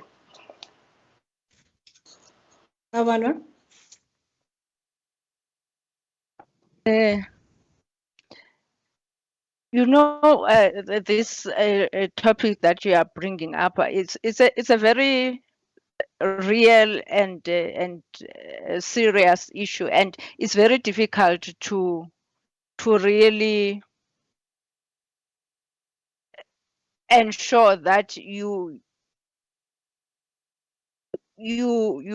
overcome it, so to speak.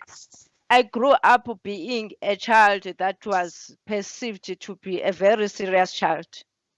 And I think it's in my demeanor. My mother was the same. People would be afraid to come home with us because they say, we are afraid of your mother. But she has raised millions of people.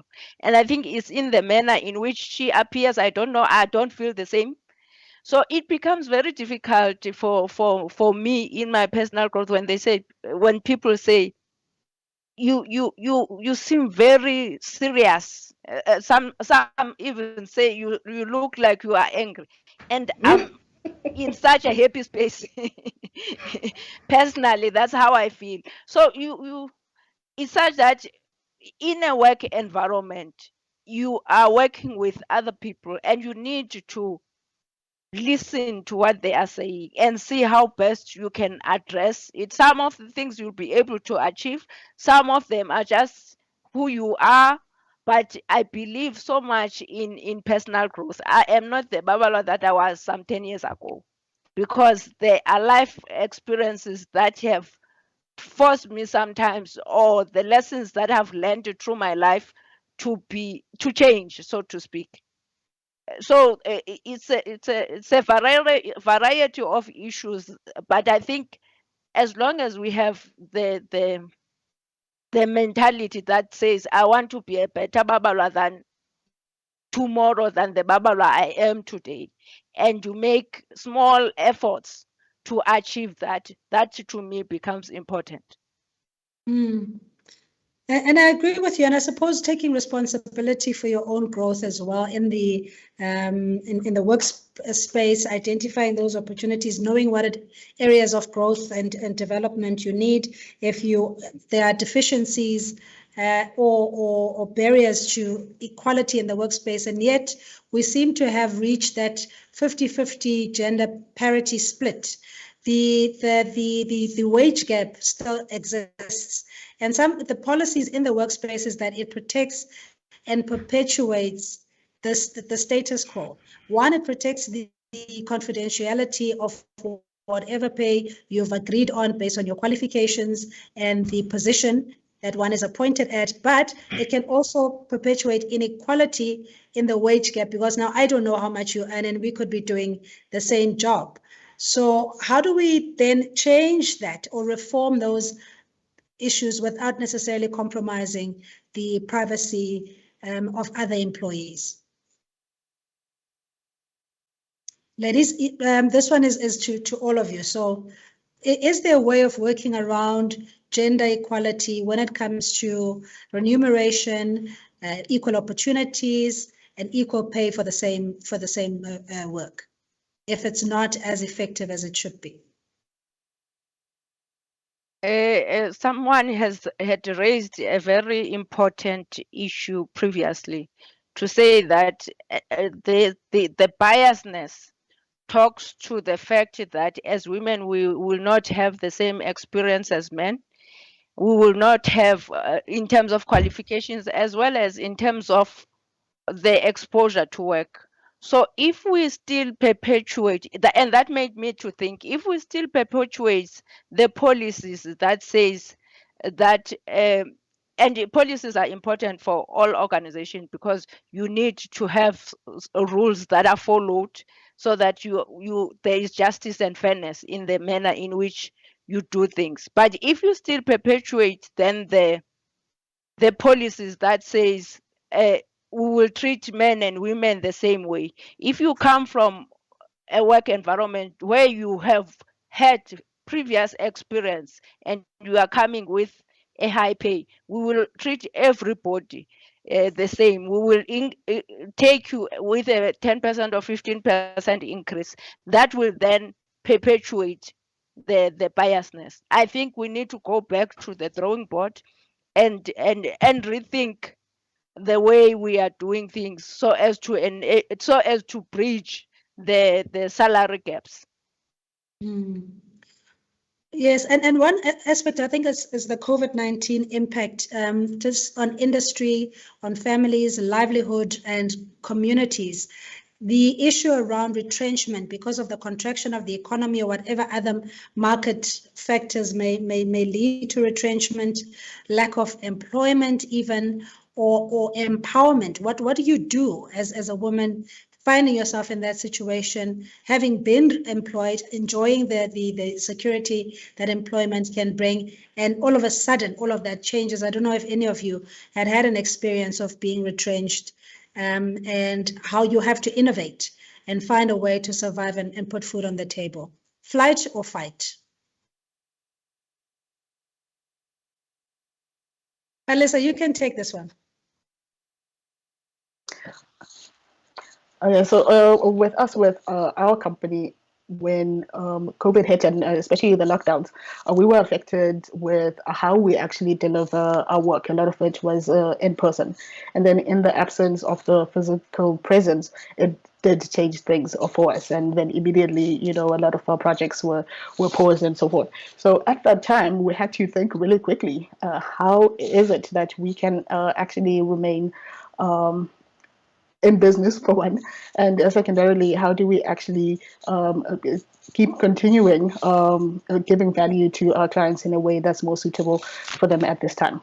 And we, as a first port of call, we actually thought about how we can support them. So it wasn't a commercial endeavor in any way, but we just saw that a lot of them needed a lot of support to even make sense of what was happening with them, and they were all thrown into remote working, for instance. So we created a forum for them. So every Wednesday lunchtime, for instance, we'd just come together, they'd create an agenda. Anybody who came through, members of the public, could take part in these conversations. And there they started speaking about what it is that they were going through, and through those kind of conversations, understanding other people's stories and making sense of theirs, they started to see that, one, they're not alone, and secondarily, that they can connect to other people and start creating new opportunities. And for us, and just by having gone through that endeavor, we were able to actually extract economic value out of it, because the people that we'd met actually became some of them are clients or existing clients that gave us additional work. So I think that what's required, very cliche to say, but you do need to start thinking differently about how it is that you provide value. And one of those things that have worked for us is how you stay purposeful, because we still wanted to give value to people. And secondarily, finding what opportunities exist when you do work like that. But connect to others. I cannot overemphasize the value of community, the value of not thinking yourself into a corner by yourself, and just benefiting from the many brilliant minds that are around you, whether they are colleagues or people who you've never met before, but who can actually give you some kind of benefit. Yes. No, thanks for that. And we'll wrap up, Leonie, before we just go to the Q&A and get your closing remarks as well. Thank you again, ladies, for your time. But Leonie, advice to a younger Leonie or those that are walking fresh out of higher learning institutions, looking for employment opportunities in aviation, and that may not even have the resources, don't have the know-how, where to begin. What kind of advice or tools are there to assist them?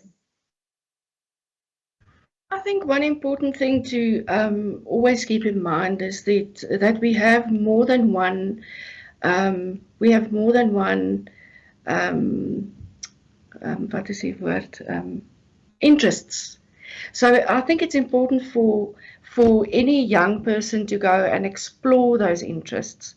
If not by means of studying, it's by means of just finding someone in a career that you are interested in and just having a conversation with that person. And then I also think it's very important then to read about the things that you are interested in, but not limiting yourself just to one career choice. I never thought that I would end up in aviation, and I did. My first interest was forensics, so I wanted to join the SAPS when I was a young girl. And I was not accepted into the SAPS because one of the requirements was that you needed to be a certain height. So I didn't qualify. So I think it's just, yes, you need to just broaden your perception of what is out there for you to do. Don't limit yourself to one career. Nee, baie dankie, Leonie. Wat is hy woord nou weer in Afrikaans? Different interests. Tel net gou weer vir, because my Afrikaans is 'n bietjie agteruit. Nou wil ek net vir hom se skool maak. Now you're putting me on the spot. Now I can't think in Afrikaans anymore. All right, just stay on the line, ladies. We have Mojele, who's got more comments before we close the session, and we'll ask also the board member, Professor Ntombi Zozoko Gyani Mhango, to be on standby for the vote of thanks. It's over to you, Mojele. Thank you, Ms. Mabe, once again. We do have a lot of comments on the chat box. It seems a lot of ladies resonated with the conversations that were taking place. The first one is from YouTube. It says, congratulations, Babalwa, you are correct. Having all the credentials may not guarantee you success. Support is vital. Has a vital role in each and everyone's success. Be vulnerable and learn from your mistakes. And to Ms. Palesa, working with young women must be so fulfilling. You're doing such a great work with young people. I fully agree that we have to be conscious about messages we send to the young women. And then we have something from Ms. Sarika Maharaj. She says, we often see girls put into administrative roles and stay in those roles for a very long time. Platforms like these encourage our girls to look at the working world with a different pair of eyes. It's seeing women in power that change their mindsets. Proud of all the women here. You have inspired me and my daughter. Thank you. And from Miss Mary Ann, it's a bit lengthy, but I'll just try to pick some of the nice points that she's making. She's saying being a woman in the workplace is a complicated matter nowadays. Being a woman in general is difficult nowadays, but being a confident woman is a completely different problem. And she says the biggest issue women face at work is the lack of confidence. We know that it can be hard to be a woman in business or in your career, no matter what skills, knowledge, and talent you might have. the idea that the business is a male-dominated discipline is still out there, and that means women often have to work harder and fight longer to be seen, heard, and appreciated. And Ms. Cynthia says that is something I feel lacks, especially for females, having mentors in spaces where we are active. My journey in aviation, she says, is through companies she worked for. She never got a mentor, and she's grown herself to be the mentor that she needed to young girls following in her footsteps. Maybe if we can invest more on emotion, on mentoring, we might groom a generation of confident women who know how to support each other. And we have another comment from Ms. Martha Moles. She says, I once saw a corporate photograph from way back when, with only one woman in the picture. There was a footnote to say that this lady was not part of the committee. She had been included to add some beauty to the picture. Wow. And then another one from Rosina Papo. She says, self-limiting beliefs, lack of confidence, staying in our comfort zones, as well as not asking for help, stops a lot of us from reaching our unlimited goals. Hence, it spreads like wildfire and affecting the next generation. I guess we have the responsibility to create the path for a greater future. Katlego Olifant says we need platforms where we can meet more women in the industry, especially in maintenance and engineering. There isn't much of a support structure for a young woman working in this environment. As a result, women opt to leave the industry. And there's a guest, an anonymous guest says, Cindy Mabe, this is still very much the case in today's working environments. Yes. And the remuneration disparity does not only apply to different genders, but higher salaries are also given to employees that are favored more than others, even when you are on the same level doing the exact same job. I think I'll pause there for now. And just the last one we can say, very true, Zama, we need to start celebrating and uplifting ourselves as women. We need to stand together. Thank you, Ms. Mabe. So much, Ms. Mahale. Let's just get a reaction and closing remarks from our panelists, so we can also just wrap things up nicely. In the key areas, of course, was the education levels between boys and girls, and the other issue was around how do we ensure that we achieve that which we desire without necessarily compromising the work? I think the last comment spoke about that. Again, wage disparities, women favoritism, and all those things. Babala, we'll start with you.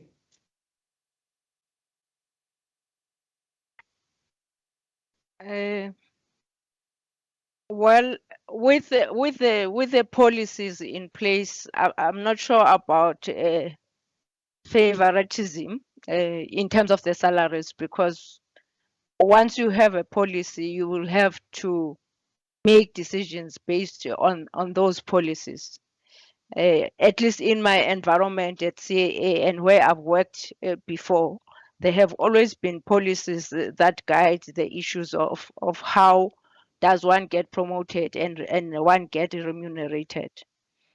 The fact of the matter is then what creates this perpetual difference in salaries is we hire people from different environments and they come to the organization with the salary that they have been earning. And that is important because nobody would move from one organization to the other without a salary incentive.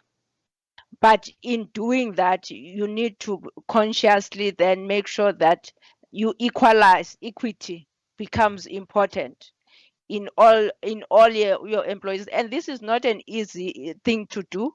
It's not an easy thing to achieve, because there are constant movements in all the organizations. There are constant challenges, but what becomes important is that we need to rethink the way we are doing things, because these issues continue to be issues that are forever perpetuating themselves without them being fully addressed. And thank you, Cindy. Thank you so much, Ms. Ndandani. Ms. Bego, just maybe contact details, and I think yours is a very interesting space where a lot of young people might find traction in, and opportunities that reside there, how to get hold of you as well. Thank you. Yes, so they can find us on girlsinventtomorrow.com, And we're also on Twitter as @GirlsInvent. That's probably the best way for them to actually get in touch with us. And we really do look forward to people who want to collaborate with us in any form. All right. No, we really, really appreciate it. There is the feedback form. If you'll just evaluate the proceedings, speakers, and including myself, did you find me completely appalling? Somebody you wouldn't want to see, first thing when you wake up? I'm joking. So please give us feedback. But I think what's important is in the content. If people found this to be a stimulating discussion, they felt empowered, and that going forward, they have a role to play in changing the work environment to be an equal space where women and men can coexist, that opportunities will not be denied based on one's gender. So please go to that feedback session, and then we'll also appreciate your contribution in that regard. So, ladies, if there's nothing else or something that I may have omitted that you want to quickly say, Babalwa, Leonie, and Palisa, you have a minute each to just round it up and maybe create a word of empowerment and encouragement to women in the workspace. Thank you. Thank you very much, Cindy. In my closing, I'll say this is the journey for us as women. We need to stand together. We need to fight our fight because no one else will do. Thank you. And I'd like to just encourage everyone who is in a place of influence, whether it's in the workplace or it's in the schools, that they create consciousness for how girls are engaged so that they can actually build the confidence that they need in order for them to show up with equity in the world. Thank you very much. In my closing remarks, I just want to say, that, it's important to always work hard, and you need to do it for yourself. You need to be the first person that can look yourself in the mirror and say to yourself that you are proud of yourself, no matter how big or small the achievement.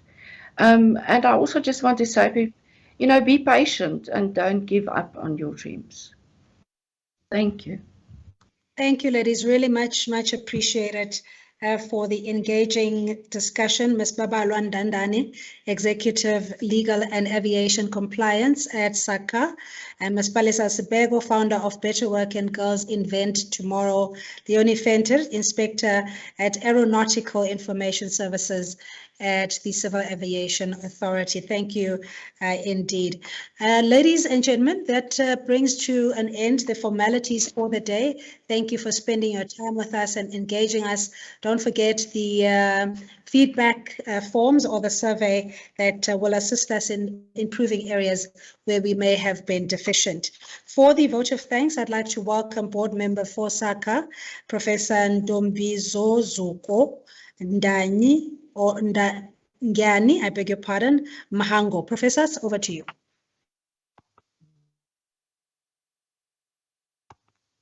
Thank you very much.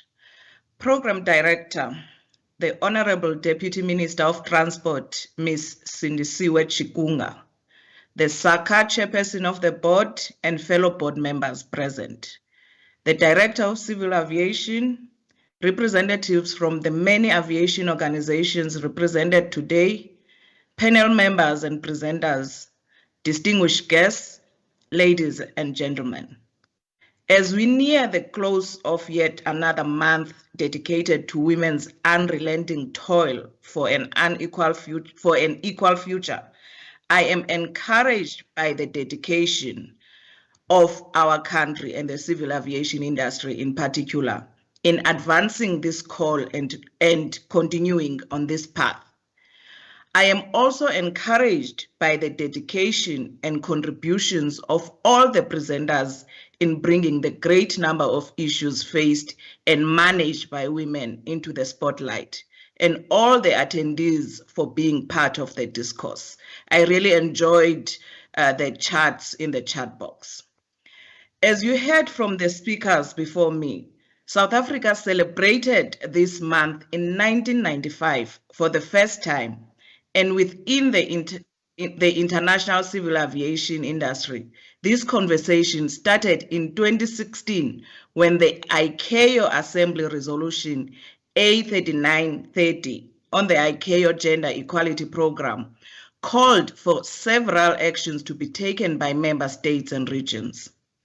The Assembly urged the international aviation industry to demonstrate strong, determined leadership and commitment to advancing women's rights and to taking the necessary measures to strengthen gender equality by establishing supporting policies as well as the establishment and improvement of programs and projects that further women's careers within the aviation sector. It gives me great pleasure and immense sense of pride to see that the South African civil aviation industry has heeded this call of lifting women up by supporting and preparing them for greater leadership and professional roles. This industry includes women and men, and it is humbling to realize the power of collective efforts whose dividends we can realize only if our goals are clear. Therefore, as the Deputy Minister and the DCA have stated in their respective addresses, we cannot leave this great responsibility to a day's discussion alone. I therefore call on each and every person, both male and female, to become ambassadors and pioneers for this worthy cause. It is within us to live and lead by example so that our daughters and their daughters can become part of a workspace that is fair and accessible to all. As our proceedings draw to a close, allow me to thank our Honorable Deputy Minister of Transport, Ms. Sindisiwe Chikunga, for a clear message and call to action. We acknowledge and thank our specialist speakers for availing themselves to this important cause and sharing their expertise with us. The debate on burning issues affecting equality for women in the civil aviation space is too important to be left to chance. We need to share all our insights and experiences to assist one another to ensure a better tomorrow. Thank you to the host, the Director of Civil Aviation, Ms. Poppy Khoza, for her resolve in creating enabling platforms for such discussions to take place. To the SACA team that worked tirelessly to ensure that this event is a success, we say continue doing what is necessary to further the objectives of the organization. The Program Director, Ms. Cindy Mabe, thank you for ably taking the driver's seat and leading us up to this point. Thank you also to every delegate and every stakeholder represented for attending the Gender Summit. With that being said, until we meet again, keep safe, keep warm, keep up the good work, and never forget that you are part of the solutions. Thank you. Thank you so much, Professor Mango, for your vote of thanks, and even for thanking the program director. Sometimes these things, are not afforded to us, but I do appreciate. What I want to say as well is the conversation as a starting point should propel us in achieving all that we desire and that we are capable of doing. So thank you for having me as your host, for the opportunity to engage with the SACA, the incredible team that we work with. I really thank you for joining us as we wrap up the proceedings. Go well. May you be abundantly blessed. Stay safe. Thank you.